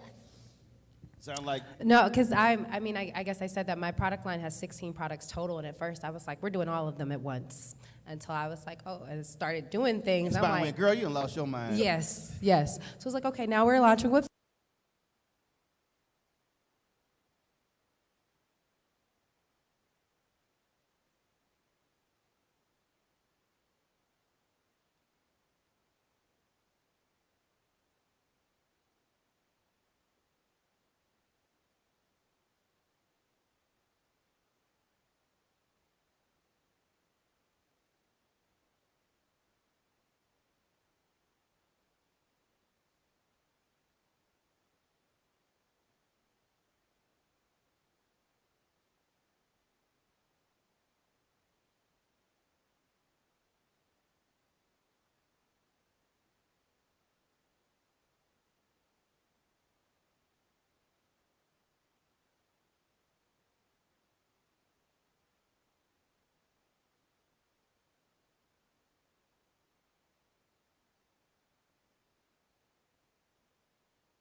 Did y'all? Are we straight with the audio? Because folks on the thank you, folks who are watching saying they couldn't hear. Leigh and Nakia, come on up, folks. They are the owners of Turkey Leg Hut. Put your hands together for them.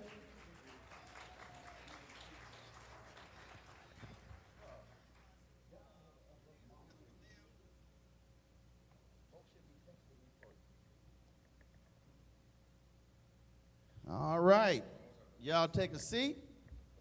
What's going on? Good seeing you.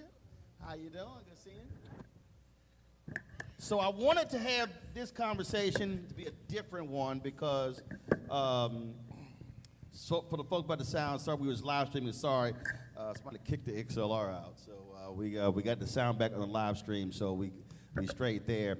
And for all the folks who are watching online, we're going to also be restreaming the entire event again, so you haven't missed anything because we are recording, so I appreciate this. Y'all have done gangbusters. Folks are talking about Turkey Leg Hut all around the country. Is it surprising and shocking to the both of you that it has blown up the way it has? It's not. It's still a surreal feeling to pull up to Turkey Leg Hut and see everything that we've accomplished. I don't think that feeling ever gets old. I never thought that it would grow to be what it is now. This quickly, too. This quickly. Because y'all started when? We started in 2016. I don't even remember. It's Yeah. so much. No, it was February 2016 when we started the rodeo. Yeah. So you started at Houston Livestock Show and Rodeo? We started outside of the rodeo. Hold in a on, field. How much time you got? Hold on. How Y'all- much hold time on. you got? Hold on. I just want y'all to hear that. I said that y'all. She said, "Well, we started at the rodeo." Oh, y'all. She's at the Livestock Show rodeo. She's like, "No, we were outside the rodeo." Behind So, Cavender's. Behind Yes. Cavender's. so Behind that Cavender's. okay. That Cavender's. We started right behind there. So y'all said we gonna People be. always think we started the rodeo. No, we ain't. You said y'all were near the rodeo. were No, near the hell no. rodeo. That's cheating. Yeah. We started literally So y'all behind Cavender's Behind with a Cavender's in smoky a field. pit. with a what? Smoky pit. Yep. A smoky pit. The one from Fiesta. I'm not lying. No, One- seriously. Seriously, one from Seriously. Fiesta. The Turkey Leg Hut was not something that we sought out to do. It was something literally that happened. It was God's. Okay, what happened? So how take us How through. much time you got? No, How much I time got you got? time. Tell you Take what us through happened. before the pit. Like what? Y'all sitting around like, let's go smoke some turkey legs. I used to be in repossession. I used to repo mobile homes, RVs, etc.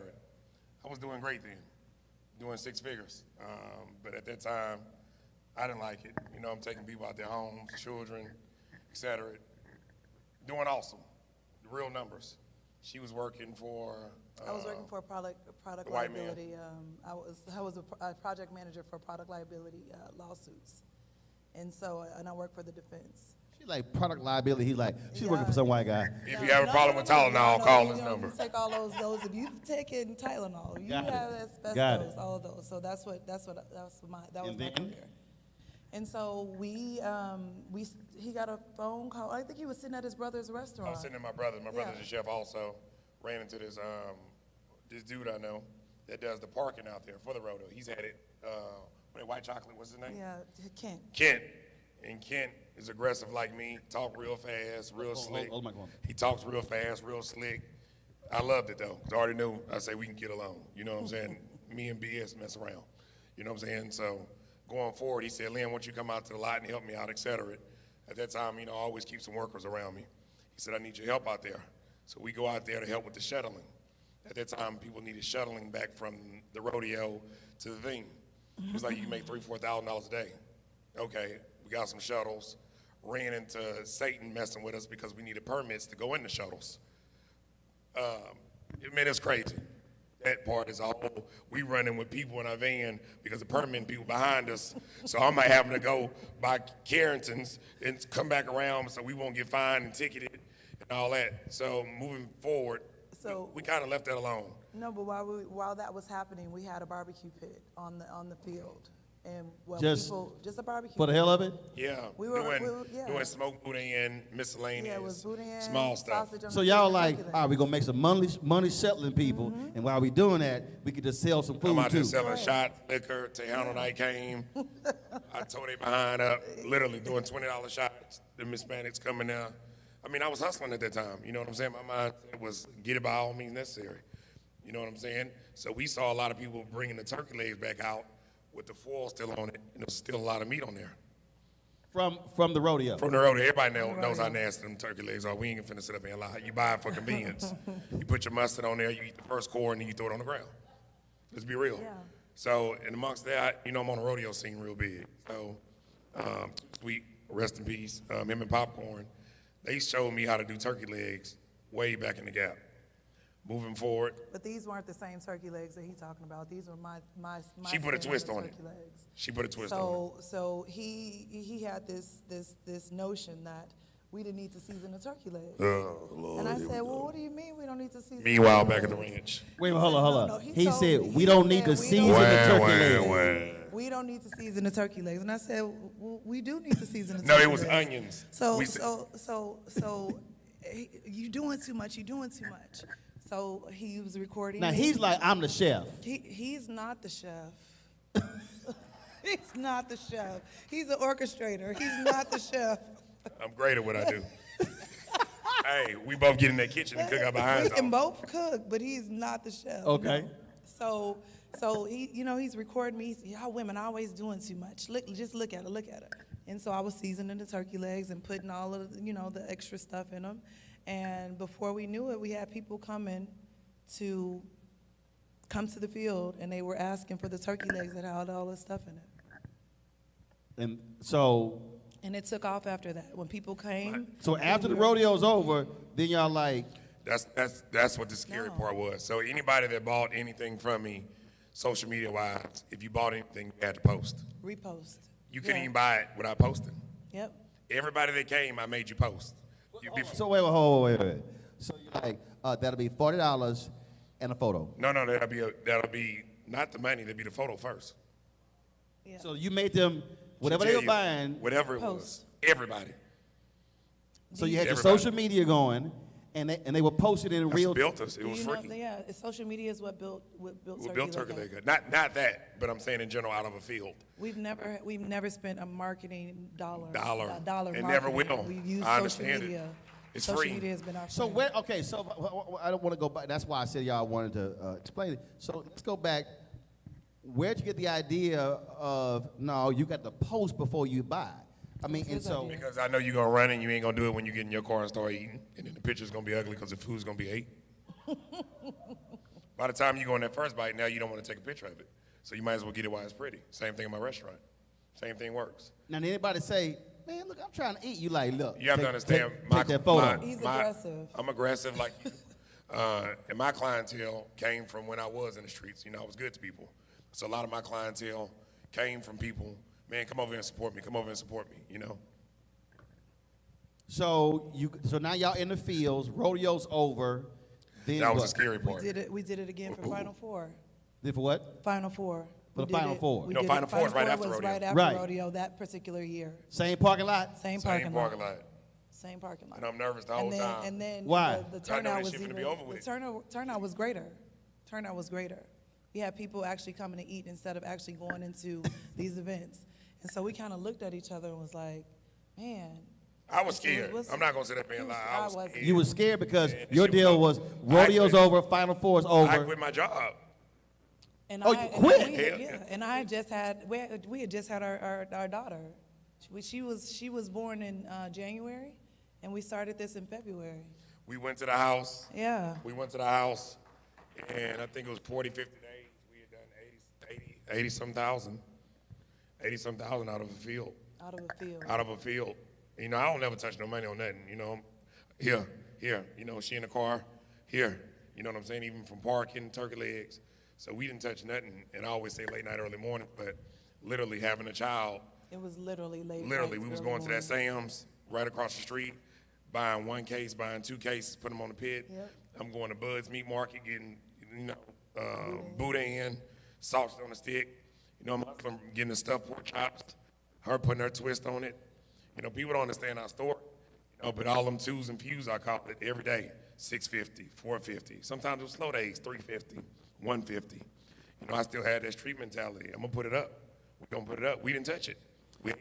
So Final Four is over, and now where do we go? Back to white chocolate. What's that? The dude that had the lot. Okay. So his lot is over with because ain't no more shuttling. So he's coming out there seeing, because we're still running. You know, we're still running. He's out there, you see his face. It's like, all these people still out here. So he wants to charge us rent now. For the property, it was a little, like a shed. Uh-huh. Nothing. We Oh. made a transition after that. From where? We've transitioned off Washington. No, I'm saying when we was in the field, you remember, and he kept coming out there after the rodeo, because we was in the field for a little while afterwards, just trying to figure out stuff, you know, because the thoughts were everywhere. She had it planned, but I didn't know where the hell we was So going to go. he was always apprehensive, and I saw what we did in such a short amount of time, and I knew that we had something. I didn't know how big it was, what was gonna become of it, but I knew we had something. And so he got a phone call from someone that he went to high school with, and he told us about a spot off of Washington. Caddy Shack. The Caddy Shack. Across the street And from they didn't have McDonald's. much business, and they just wanted to see whether or not everything that we had done so far, if we would just come and look at it and see if there was something that we could do. So Lynn, Slim, we don't. Sometimes I'm scared of change. You know, once something works for me, So I stick with it. He didn't so want in your mind, you're sitting here going, look, I know hustling. I'm gonna work this field. I'm gonna work this field for however long I can work this field. And you're sitting here going, I'm like, we can't be in this damn field. Exactly. It's dirt, it's grassy, it's dusty. But I already fixed up And the it's field. not- it's not- I already fixed it up. She tell you, Yeah, rocks, but it's- fit. I already, man, Wait, hold on. Yeah. You fixed the field up?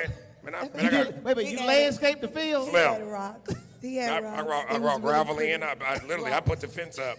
I put 400 feet of, she'll tell you, we still got video from it. It was- I yeah, put it was rocks. my own fence in there, man. Yeah. The whole way. She'll tell you. Sat out there and watched me. The field. I sat out there with a post hole, and I put wood, I put fence. She'll tell you, man. I did He's it all in one very, day. Very creative. I did it. So he's sitting, but you sitting here going, we are not going to be out in this field. Yeah, she already knew the whole time I'm digging. We ain't finna be here. I'm like, we're not gonna do this. We didn't know what we were gonna do. So I said, But you just knew we were not going to be out in this damn I field. knew we wasn't gonna be in no field. It's too damn That's hot. where I wanted to be. I was at home. It's too hot. Excuse me. It's too hot. So I said, let's take the meeting. What is it gonna harm us to go and have a conversation? And so we went and we had a conversation, and the conversation turned out very well. So where we agreed to do a 30-day trial, just a 30-day trial at Caddy Shack, just to see what would happen, and it took off. It took It off. took It off. took off. It took It off took better. off. Normally, Bigger how it than works we could out is imagine. that the dude that was in there, I just don't say his name, like you said about the pastor. I ain't gonna say his name. Yeah, the Satan Oh, there's a lot of tried to levels. take the bar. No, he had the bar. No, you know how people. Oh, I'm gonna take the bar. You take the kitchen. Our kitchen blew his bar out. Mm-hmm. Sales were past the roof. He couldn't figure out how the food was doing better than the bar. Mm-hmm. People were coming in to get our food. You know what I'm saying? And she'll tell you in her words. So 30 days go by. 30 days go it by. goes crazy, It and goes crazy. then what? Crazy. So we stay there. We wound up staying there for a year. We were only there for 6 months before he was incarcerated. Yeah, something from my past came up out the blue. You know, from 4 or 5 years ago, previously when I was younger. Yeah, You know, the So people. all of a sudden, y'all, stuff is taking off, stuff is taking off. going well. Going well. New child. New child. Then you go to jail. He got to jail 2.5 years. I got indicted, and 2.5 years. So we had only had the business 6 months at that point. 6 months. He left October 31st of 2016. 2016. And so it was a lot of that. It wasn't just that business. It was great for what it did for us to be where we are now. But there was a lot of things that happened within that business, being in business with that particular person. And I was scared of leaving there. Yeah, he was definitely scared Comfortable like the field. I got comfortable leave at me with Caddyshack. him because of it was just a lot of malicious actions happening. But what I'm hearing here, and again, I hope folk who are paying attention, things are, opportunity hits, goes well, but then you were scared to go next level. Then she's like, no, let's just take the meeting. You take the meeting, goes well, but then you just said, I was comfortable. So even after the first time, were you thinking, yeah, I know it struck lightning once, but let's just stay here. It's like, man, we done lucked up again. People don't win the lottery twice. But see, it's not luck. It's God's plan. It's not luck. This is what He ordained. I don't care what comes or goes, how much adversity we face. We always, at the end of the day, come out on top because something that God has His hands on that's meant to be. I don't care what come or go. You can't touch it. She always say what's meant for you is what's meant for you. What you say, son? Whatever's meant for you is meant for you. What's meant for you is meant So for you. you're gone 2.5 years. Business is gone- continuing. Are you still running it? What's going on? So we get to April. The man that we got into business with, Satan. decided that he was going to. He saw what we have done, and so he was going to take it for himself. He took it as soon as I went to jail. Soon as I He went to jail. plotted. Soon as Lynn went to jail, he plotted to steal the business. He didn't do it while I was went out. so much as to take up the menu, steal the staff, everything. And there was one time, so the situation was that he controlled the POS system, he controlled the bank accounts and all that stuff, so I would depend on him to give me Right. my check every week from the food. And so what he would do was he'd go around with this yellow notepad and you owe me this, you owe me this, you owe me this. And I'm like, So like a "Sir." record label. Oh man, yes. This was worse than Death Row. Way worse. This was worse than Worse. Death Row Records. And I couldn't do nothing because I'm inside. I'm making phone calls to try It to was deal with it. horrible. I tried to stick it out as long as I could, but I'm away from my children. He's locked up, and you're stealing from me. So what am I gaining here? So I made the decision to shut it down. And it was just the situation had happened. It was just so random. It was a Friday night, and the staff walked out. The staff walked out because he didn't give me the money to be able to pay them. But I went in my personal savings Right. and made sure that our staff was always taken care of. So you shut it down, and how long is it No, shut? listen. Go ahead. So that Friday, we went through that Friday. I wake up Saturday morning, not for sure whether or not any of the staff is going to show up because of what happened Friday night. Right. I'm in there by myself at 6 o'clock in the morning. I'm sitting there looking, and I'm by myself. No one else is there. So it's just like, peace, be still. And so I sat there for a minute, and I said, this is it. It's over with. This location's done. Let me I called show my up energy. parents. So when you said shut it down, you said the location's over with. location is over with. Not the But vision. hold on, but watch, not division. I'm on the rec yard playing handball. I never come in first shift, they call it, you know what I'm saying? I never come in. Something just said, man, go on in and call your wife. I never come. I normally stay out, you know. I would always keep my mind busy and my body busy. I'll run my body crazy so I can go to sleep at night. Something said go in, I don't know what it was. I told the CEOs, I said, man, let me in. I need to go make a phone call. I'm in RDAP at that time. So, you know, they listen and everything. And I go in, I only had like 2 minutes left on the phone because you only get so many minutes when you're in the feds. I said, let me call my wife. I called her. She said, what made you call? She said, I'm shutting it down, Lynn. I said, oh, no. I said, 2 minutes, you know. So she's telling me she's closing the business in 2 minutes. Yep. And I can't talk to her for another month. And I told him I got it. I said, don't worry. I could drop that phone, start crying. I ain't gonna lie, drop the phone, start crying. No, start crying. One of my OGs came and said, Lynn, what's wrong? And I remember I just sat at the phone. I had my backpack. I said, man, Jehovah help me right now. I said, Jehovah help me. And I just sat there. It's crazy. One of the counselors came out, a black lady. She said, Lynn, I heard your phone call. because they listen in RDEP. Right. She said, I heard your phone call. She said, everything will be all right. And I went and laid down and slept it off. She came and seen me, but it was like, God It's damn. still that moment. It's like I still get emotional because of everything that we were going through at that point in time, and it was hard. It was hard, but Shit was rough. I knew there was light at the end of the tunnel. There was light at the end of the tunnel, and so he, his biggest thing was that he's not there.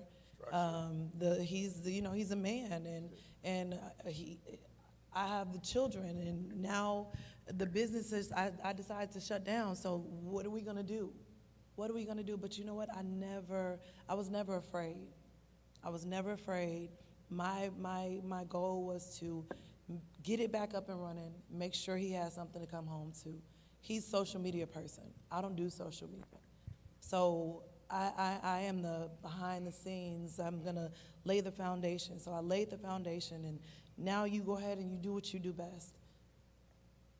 So you shut down from that location, and then you go where? We go to the current location that we have now, So, which what? is off Almeida. Building available? Building, What- so what- it was Scrappy Brown's. Used to be Scrappy Brown's. They were looking to be bought out. But at this time, I had to take on partners because the man has stole so much money from us. And so, I'll make you laugh. So I get my minutes back. Let's go to the next month. I'm in jail, and it's two of my partners that they self. And I said, man, give me $20,000 for 15%. I call another agent, said, man, give me $15,000 for 10%. Man, I ain't got it right now. I ain't got it. Don't worry about it. Them two people right now, you know how sick they are. 15,000 for 10%. You offer one person 15% of turkey leg hut for $20,000, and another person, We just needed, we needed another money. person for how much for 10%? It was, what was it, 25,000, somewhere up in there. So a total of what, 35,000? listen, we just, at that point in time, we just, No, you but, needed but money. they never took it. They didn't take So it. no, my point is, Yeah. you needed about 35 grand, and you were giving up a quarter of the business. Just to, keep her afloat mentally. Right. Here goes some money, here goes some oxygen.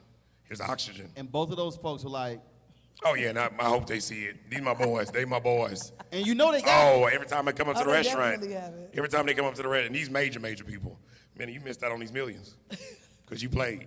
People don't believe in people behind jail. People don't see what you see. People didn't see what you said, the defender. People didn't believe in the vision. People didn't believe in the vision. So fast forward, you get the place with Scrappy, you take on Yep. partners, you get out win. So we had the business. We opened up. We brought Scrappy Brown's out August of 2017. We were supposed to open up right away. Harvey happened, so we wound up pushing it back to December of 2017. Lynn comes home October 4th, 2018. That's crazy. I think being in the mama owned the school right here too, Scrappy Brown's. Right here. Oh yeah. Who owns Scrappy Imani Brown? School. Imani, being in them. Yeah. That's them. That's their people. That's what I was just thinking about. So October October 4th, 2018. 2018. You should restart. So the business had been restarted at the new location for what? For those 10 months. For those 10 months, yes. All right. You come out. Now what? You're a sports fan, huh? She picked me up. I started off in Beaumont, ended off in Bastrop. That was my last spot. She picked me up. Meaning you went from the federal prison in Beaumont and going to then Bastrop. ended Yes. in Bastrop. And we always talked track. When she picked me up, I went like this. I said, stick. Literally, I said, stick. I said, pass it, I got it. That's all I said. I said, stick. I got it from here, sit down. It's game time. Do what you do. No, sit down. Not sit down, but I said, I got it now. I'm home. Yeah. It's game time. Let me do what I do. So October 2019, and then all of it. So how do you then? Now the both of you, you had that location October 2019, 2018. 2018, and what then happens? How does it just start? I'm in a halfway house downtown. So he like I told you, he's social media. So with him coming You're home, out, but In a you're in halfway house. and you're in a halfway house for how long? Oh, wait. a couple months. They got me up out of there. They was tired of me. I'm serious. They was tired of me. The director said, we got to get your ass up out of here. Because I had made so many phone calls to people like you that, man, get me up out of here. I'm not finna be there no 6 months. The director said, I don't know who you are, but we finna get you up out of here. His phone was ringing, cell phone. By the time Boris was calling, this, that, you know, man, get you up out of here. You finna mess up my grant. Cause I'm up at 4 in the morning. You know what I'm saying? And I ain't finna clean no walls, man. I got a restaurant. You know what I'm saying? You got me with a toothbrush. This ain't no. But he was actually able to come to the restaurant. So he had to go, he would, a certain amount of time, he was able to come out. He'd be at the restaurant doing what he needed to do.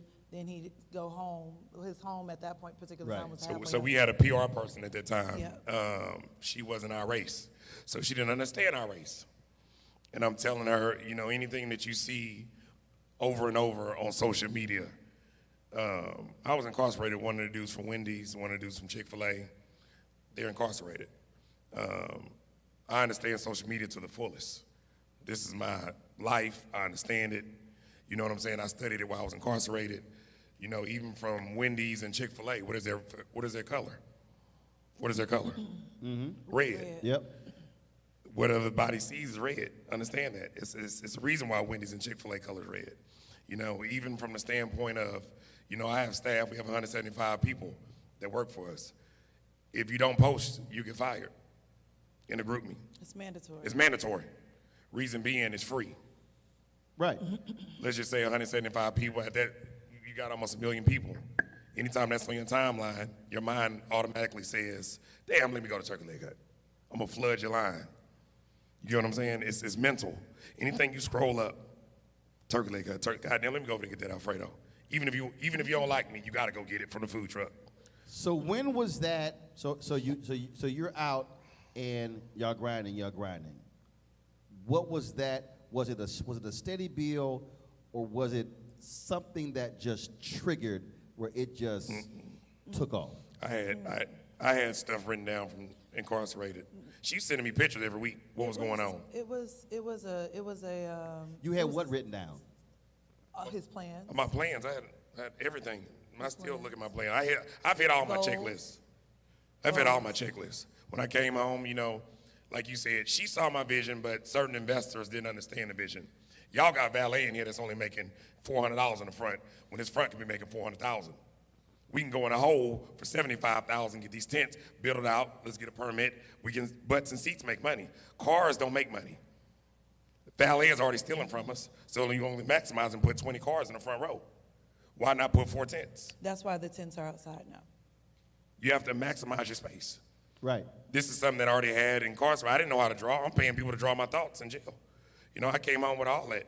Even, I didn't know how to type, and I had, you know, people in there typing for me. You know what I'm saying? She's sending me pictures every time I call on the phone. Send me pictures of what's new at the restaurant. She's sending pictures of the barbecue pits. She's sending pictures of everything. My pictures wasn't regular pictures. Oh, send me a picture of you and your lingerie. No, send me a picture of that barbecue pit. Send me a picture of that barbecue pit. I'm serious. Send me a picture of that barbecue pit. Send me a picture of that restroom. Send me a picture of that VIP room. That's what I wanted to know, what we were doing every week. That's what kept me going. You know what I'm saying? Yeah. So all of a sudden, so you're building, and so at what point did it really just go next level? Shit, the first week I was home. I think that there were a few things that happened. We had he definitely came home and did his things with social media. Because you like, that ain't my thing. That's not my thing.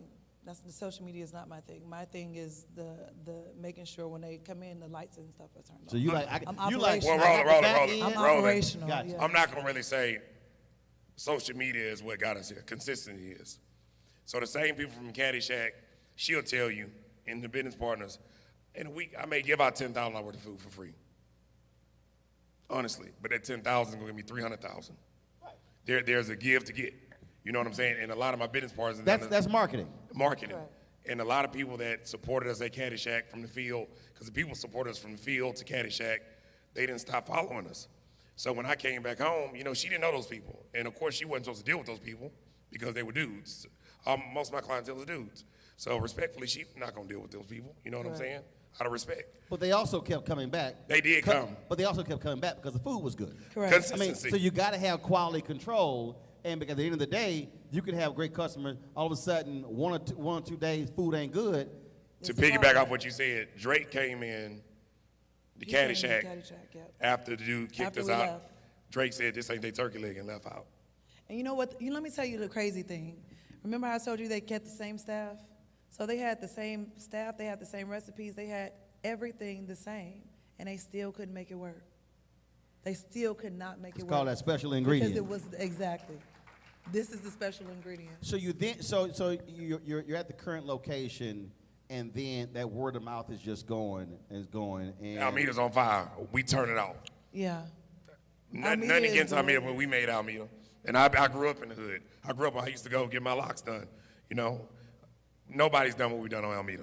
And we gonna toot our horn when I say Almeda's that. thriving now. Oh no, absolutely. But we're sitting here, but so you're in your spot, and they coming, and then they coming, and then they And coming.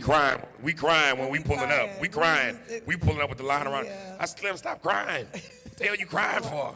I Because can't believe this. listen, Stop crying. Now when I'm you crying like a look- fool. When you look, listen, we're in Houston, right? It's so many great places to eat in Houston. But when you pull up to the spot that you created and you knew the blood, sweat, and tears that you put in to that spot, and you see that all of these people have come here to taste what you've created, how could you not cry? And you say, look at God. How could you not cry? Well, my biggest thing was this also. I'm very competitive, very, very competitive. It's like me being in your line of work. I mean, I want rolling crowd. I want your crowd. I want what you have. My target was Breakfast Club. Jerry was my coach and teacher, lacrosse coach. So it's always been, you know, When you say you're talking the Breakfast Club, meaning the restaurant. Restaurant. Like, Because- have my that goal line, was to have that line. like And their that. family. So many- my so many- goal wasn't to have their business. My goal was to have that line. Right. And it was always my target at the top of my page. I need breakfast, huts, Because, line. because when people Breakfast came to Club. Houston, it was Yes. always like, yo, you going to Houston? Yeah, Go to yeah. Breakfast Club. And I ain't trying to break it down and make it seem like they know what it is. I don't try to hide. I don't throw no rock out my hand. I didn't want his crowd. I wanted his line. In the aspect of I wanted that same thing. So it was goal to hit. Nobody else in the city has been doing what Jerry and them do. And Marcus. Nobody. Since a little boy, I've been watching them. Like I said, Jerry was my teacher at Yates and my lacrosse coach. So they're family. You know what I'm saying? I knew him before he had politics. So that was my goal, and I kept telling in the day room, I'm going to get their line. I'm going to get their line. So we was always packed, but my mind wasn't never, she always runs the numbers by me. I'd be like, that ain't right. No, that ain't right. The first week I was home, we did excellent 6 figures. I said, I said, I'm going to do millions when I get home. Give me 3 months. I did it. And the reason I wanted the story told because for a lot of folks, I mean, when you're building something, one, you're scared, there's fear, there's excitement, there's a reality. You're talking about partners, you're talking about investment. But even when a business, and I'll say this to people, and it blows people away. Actually, I dare say the scariest time is when it becomes successful. Because now it's sustaining. Now you're all of a sudden, you're cooking way more food. You got then, your smokers are firing, and then your haters show up. So while you're building, now all of a sudden, they're plotting, they're planning, now they're suing. Them people. And all of a sudden, and so now you're back. So here you have what should be deemed a success story. Now you got folks trying to shut you down. That's adversity, right? Now we calling you. Yes, that is when they call me. Colorado, we need help. These white people on our ass. Respectfully. No, but it was. And I was like, so which y'all want to come on the show? This is the thing about Third Ward or the Alameda corridor. Which, yes, I call it Third Ward. Third Ward. See, It's not museum. The Chitlin Circuit. What's that new name they've been trying? Museum District. Midtown No, Museum Museum- District. Museum- No, that's Third Ward. That's I over there ain't- by Cyclones. So I ain't it's call Third Ward. Third Ward's on The that bottom, side of the on the freeway bottom. and this side of the freeway. Or Sugar Hill, as my mama used to call it. So the thing with that is that we're in a mixed-use space. So when you have a mixed-use space, you have businesses coupled with residences. So you knew when you were moving into the Which is neighborhood also what the you were case of getting Houston into. when it comes to zoning. Correct. That ain't just on It's Alameda. not. Correct. So for you to want to move us from this location based off of what? Because you see too many of us in here? One thing I will say, The neighborhood's been gentrified. We all know that. So what's the problem? one thing I will say about Third Ward, and I grew up in there, I don't give a damn how you hate the next man, how you hate. When there's a problem going on, we come together. Oh, yeah, for When sure. that stuff happened, but I had people I didn't even think that like me came together, and it was strong. Everybody put they hate to the side and said, they ain't finna do this to y'all. But you know what? People really don't know what happened with that story, how we beat that lawsuit. How we beat that lawsuit is that during, it was Thanksgiving. Thanksgiving, and we were giving away turkey legs. We gave away 1,000 turkey legs to the community.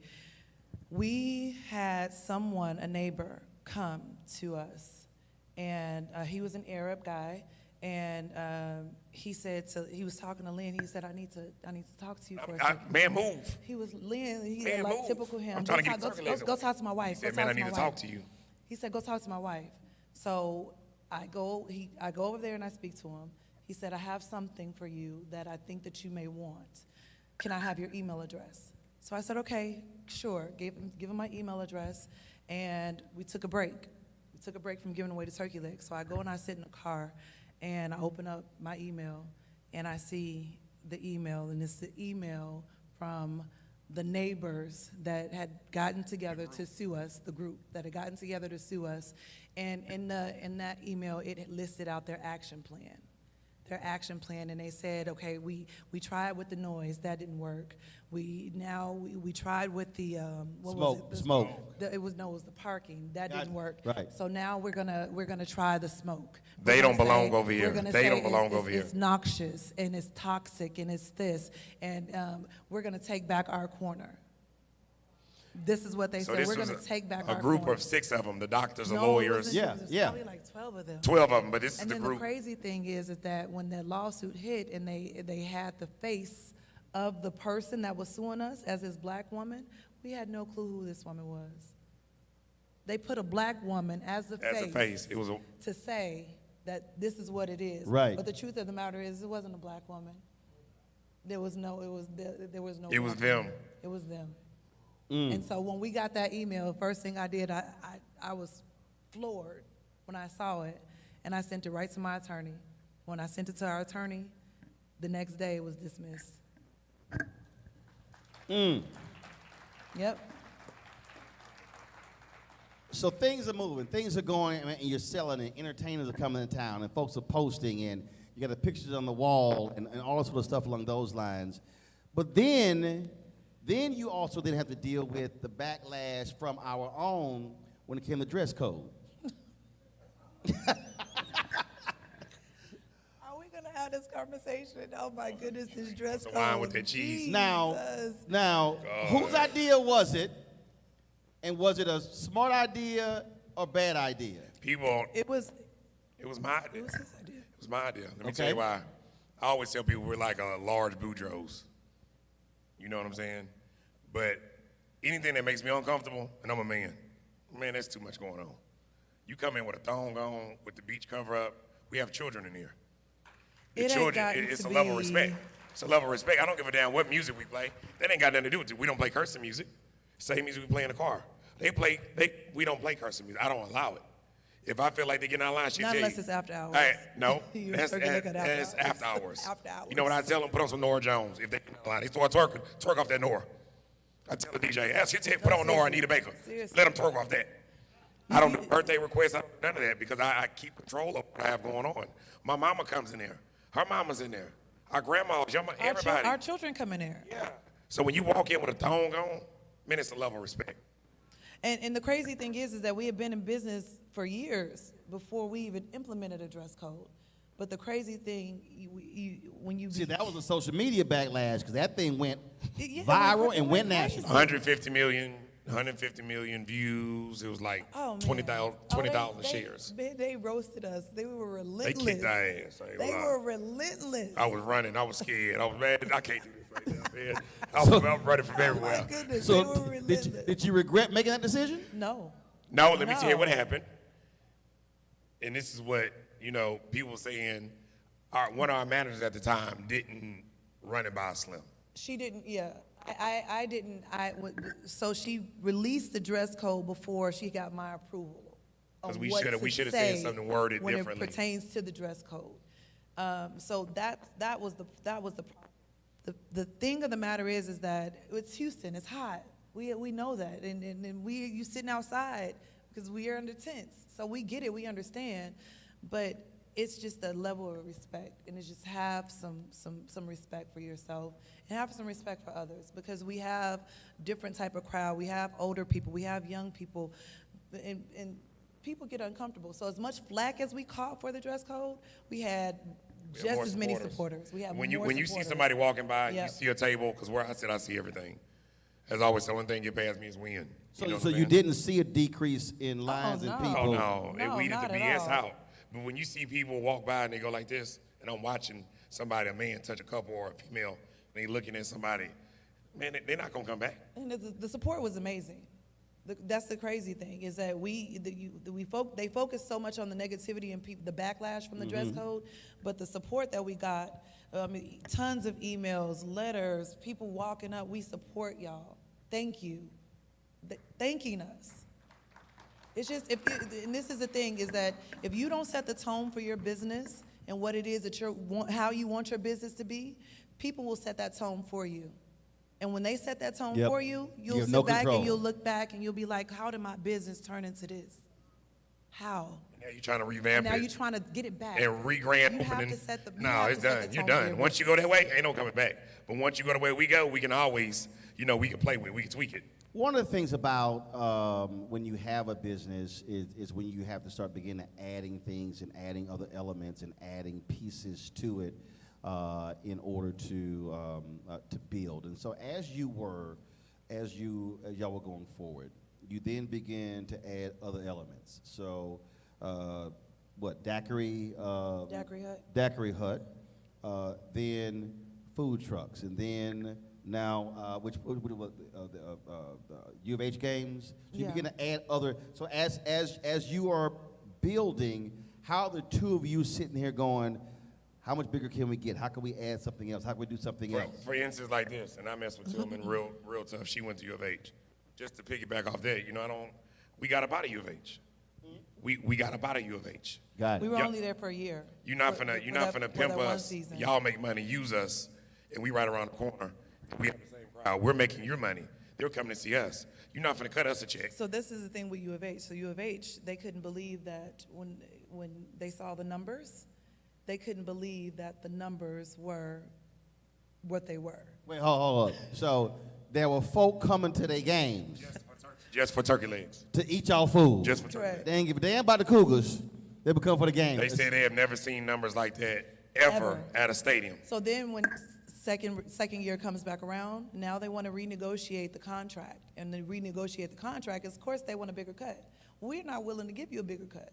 Because if anything, we Y'all should be giving You us. should pay us. Thank you. Y'all Because- should be taking less money. Thank you. So what Thank they you. try So- to do, they try putting popcorn and nuts and our little food thing. That shit ain't selling. That ain't got nothing to do with it. We don't sell that. You know what I'm So- saying? So we pulled out. We said no, thank you. She already knew what the answer was. She said, "Lynn, what we doing? We ain't messing with that." And now here's why I want to stay right there, because that is the thing I think for a lot of people, a lot of entrepreneurs, a lot of business owners, they don't know when to say no. That was an example of y'all like, yeah, we're good. We don't need this. We don't need it. We don't need it. You could go sit up in a closet and still do your podcast. You don't need this. We could go sit up in a gas station. It's not the room. It's what comes out of that. It's your voice. It's our food. All we need is a barbecue pit and us. I don't need all that extra stuff. And that's the thing, and I think what I tell him all the time is that now that we've recognized the power of our brand and what it means and what it solidifies, we're never afraid of anything negative happening at this point, because there's a whole world out there, a whole world where we can go anywhere in that world and do what we're doing, and we're gonna be just fine. And surely there are people, surely with the success they've seen, you look at what Slutty Vegan has done by expanding their brand all across the place.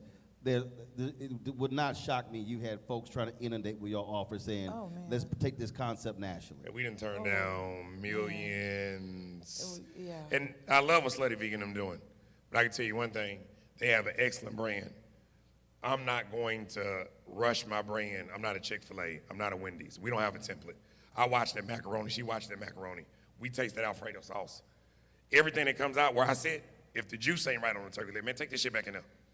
If the corn ain't juicy, man, you've never gotten bad food. You know why? I make sure everything is right. I treat everybody like I treat you.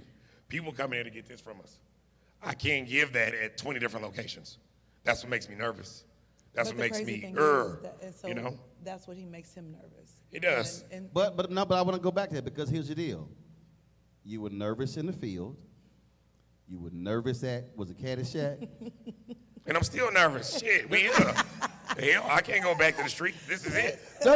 Shit. I got that. So he's being nervous about it, but are you sitting here going, Oh no, I'm putting it in play. Now it's in Yeah. play, but it's taken this long. We've knocked down some real deals that the average person probably would have took from 3 or 4 people that are world known. It's all in timing. You know, it's all in timing, and what he says is very true. We've been successful, and people love to come, and when they come, they love to talk to us. They love to see us, and all of that. And we know when we expand, we can't be everywhere and every time. Yep. You know. So we will say this for free advertisement. So she went to school in Phoenix, down there, and we went down there recently. We'll be opening up down there. Phoenix, Arizona? Yeah. So your plans are to expand this brand? It ain't no plans. No. Yeah. We're definitely. We'll be opening up with James Harden down there. We're definitely. We'll open up with James Harden down there. Okay. So this deal will be done. Put it out there because I know where we're at with it. So you'll be opening solidified yet, you'll be though. opening a Turkey Leg Hut in Phoenix, Arizona. You said with James Harden? Yes. Okay. That'll be our business partner down there. Okay. And there's more to follow. More to follow. See, now we're here now. You know what I'm saying? Now I'm not nervous. Then now I'm not nervous. You know what I'm saying? So is the key to y'all success the moment you get nervous that something big about to happen? No. I know I'm just messing. I don't get nervous in that aspect. Right. When things are working, I don't like for them to change. Yeah, he's a creature of habit. I'm like, it's doing good. Why fix it? No, that's what I'm saying. The moment you start getting nervous, that's when she like, oh, it's about to blow up now. He nervous. No, he stay nervous. Yeah, I pick my nails to death. You got to understand, it's like, this is not heard of. For me, when I know everything is getting ready to blow up is when everything falls apart. But when you get major people like Tillman and all those people, and they're like, how did y'all do it? How did you make it? How did you make it during COVID? Man, y'all didn't make it. I said, y'all been selling vibes, now you got to sell good food. Anybody can sell a hookah and music and a drink, but try selling food with no hookah and no music. Mm-hmm. Now you got airplane food. You know what I'm saying? I had made a shirt during COVID. Y'all been selling good vibes, try selling good food. And I'm serious. Yeah, because they weren't showing up. There's no vibe. In COVID, I'm not gonna lie, and I knew it was a blessing. Our business did not stop. It didn't stop. The line was long. Vibe was gone, but they were still buying food. Watch this. And the mayor and all of them was like, man, y'all gotta close down. Y'all messing up the city. We already got them phone calls. Y'all are messing up the city. And that's how I knew we had an effect. Y'all may have to close down. Because if y'all open, Well, what do you mean? I mean in the aspect of when it was packed, everybody was supposed to be inside. Right. They were outside. That's when we was getting on phone No, but it calls. was still a line though. No. And they During were- COVID, they were everybody was supposed to social be in distancing. when we had, Right. when we wasn't so, the time frame. There was like, you're supposed to be in the house, et cetera, all that type of stuff. That's when Miss What's name was like, yeah, You mean lockdown. lockdown. That's what I was talking Oh, about, that's what lockdown. I'm like. Hey, I'm so And No, y'all were like, lockdown. we outdoors. correct. They outdoors. They eating. You know what I'm saying? So, we have a major, even from politics, to the effect, now we got to watch who we vote for. Because we have an Not impact. vote for who Who you know, publicly endorse. Yeah, and I didn't know that side of politics. I'm just, Right. They're like, can we put a sign up front? Sure. yeah, sure. Put all y'all signs. Man, I came home, I started getting phone calls from people. Man, take that down. Well, we damn sure ain't gonna be no Trump sign out there. No. But Not I'm at just all. saying, Not at I all. got you. business is to the effect I can go in there and say everybody to vote, get a turkey leg. Right, You know, right. and that's how crazy it is. I can literally say whoever votes get a free turkey leg. They'll go vote. It happens. It's crazy. Like Oprah has an effect. I'm not saying that big at all. But if I tell everybody you go vote for that, come get a free turkey leg, they'll do it. Well, sounds like a good idea to me. All right, then. Folks, give it up for Lynn, Nakia. First of all, congratulations on all the success.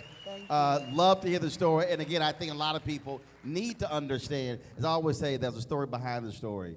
And that's the most important thing, I think, for folks to recognize. And so we appreciate, and I always, so when I come down, I tell them, I say, one, I cannot, like I might come to town for 3 or 4 days. I'm like, listen, y'all know I can't come here more than one time. You only get to see me one time. And if I come to Houston more than one time in a month, I said, I can only come out here one time. I said, because otherwise, we ain't going to be fitting no clothes. We ain't trying to be no 3X, 4X. And the funny part, folks trying to get me to order something different. So I'm a creature only of get habit. that same thing. I'm going to eat your crab, Same thing, creature of every habit as well. time. I'm only going to eat. If I like something, I ain't ordering nothing else. We're going to order that. That's it. Unless they out, that's the only I'm going to order something else. Well, I want to say one thing. A lot of people ask us all the time while we up here, and I know your platform is huge. Questions, how do we make it? How do we do it? Sometimes we don't even know. It's daily. It's trial and error. I tell a lot of people, and I say the same thing late night, early mornings. A lot of people don't understand that. But to all the business people, all the, you're going to catch flack in a restaurant. You're going to catch, it causes havoc on your relationship. It's a lot that comes with this. And it ain't nothing just overnight. Right. And people, it's like you ain't do this overnight. Yep. We didn't do it overnight. So I can't give you our blueprint. Our blueprint came with repossessions, this, that, all type of stuff. But I can tell you one thing, if you work hard, you will get it.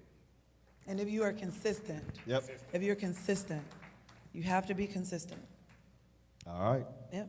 We appreciate it. Thank you. for Thanks a having me. bunch. Thank you. We're going to get the photo. So you get the photo right here. You get the photo. Then I'm going to issue some final comments here. Here we go.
The reason all of those different stories, the different entrepreneurs, whether it was Ashley or Sonny or Reggie or Lynn, Nakia, hearing from Commissioner Ellis and Mayor Turner, I hope folk understand, those of you who are in here, those of you who are watching, understand that there is an enormous opportunity that exists for African Americans in this city, in this county, in this state, and in this country.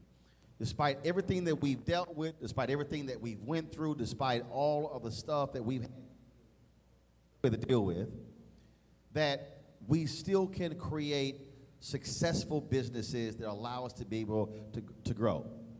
Lynn said 175 people. Let me put that in context. This is pre-COVID. Pre-COVID, there were 2.6 million black-owned businesses in the United States. 2.5 million of the 2.6 had one employee, doing an average revenue of $54,000. Now, here's why when people say, we need more businesses, why I go, when they say we need more black-owned businesses. When we had 1.9 million black-owned businesses, 1.8 million had one employee. But they were doing average revenue of 110,000. So we added 700,000 new black-owned businesses, but the revenue got cut in half. So when you saw the reports, 41% of black-owned businesses went out of business during COVID. That's because we don't have actual black-owned businesses. Those are sole proprietors. Those are individuals who are really just working for themselves. And so the only way our community is going to change is if we have our businesses that aren't one employee, that are 10, 20, 50, 100, 200, 500. Because in the United States, this blows people away every time, the federal government classifies a small business in America as having 499 employees or less. That's what is they call business. Them having 175 employees in Black America, that's a large business. That shouldn't be the case. And so what I hope, you take advantage of the opportunities.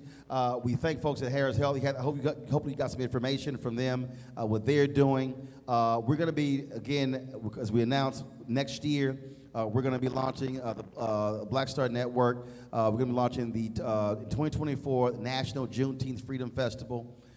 We want that to be, as I say, a purpose with a party. And so we're going to have music, going to have food, have all those things. What my desire is very simple, is that we are empowering a whole new generation of our people to talk about and understand owning and building, so the next generation can actually change the dynamics, because I'm not interested, I'm not happy we have all those so-called black-owned businesses and it's just one employee. That doesn't change our community. And so we can do it through contracting, we can do it through our public-private partnership, you name it, we can do it with, and that's what's come important.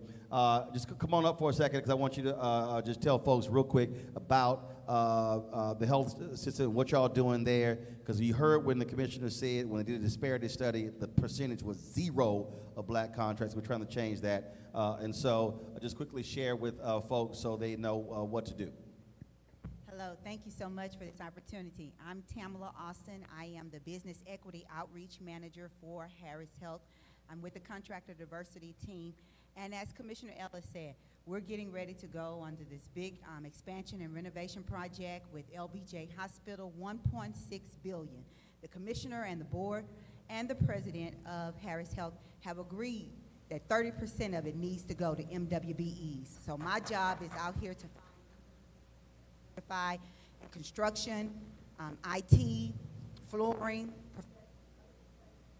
to make sure that we get a piece of the pie. All right, so we appreciate that. If you have not downloaded our Black Star Network app, download it. Again, we're going to be restreaming this as well. Share it with folks. We're going to on all different platforms, and we really are looking forward to our Juneteenth Freedom Festival, National Festival in 2024. Again, we want Houston to remain as the epicenter of Juneteenth celebrations. That's our goal, and so we got some great stuff lined up. And look, we're not going to see them get crazy. We're going to methodically build it, go, small exception, keep going up. But we really think it's a great opportunity. And this also was a perfect example. We purposely chose this place, being black-owned. We got food from Lamont Events, same thing as well, and appreciate that. I'll be signing some books over there. Thanks for coming out, folks, and we'll see y'all next time. We appreciate y'all supporting us. We appreciate it. Thanks a lot.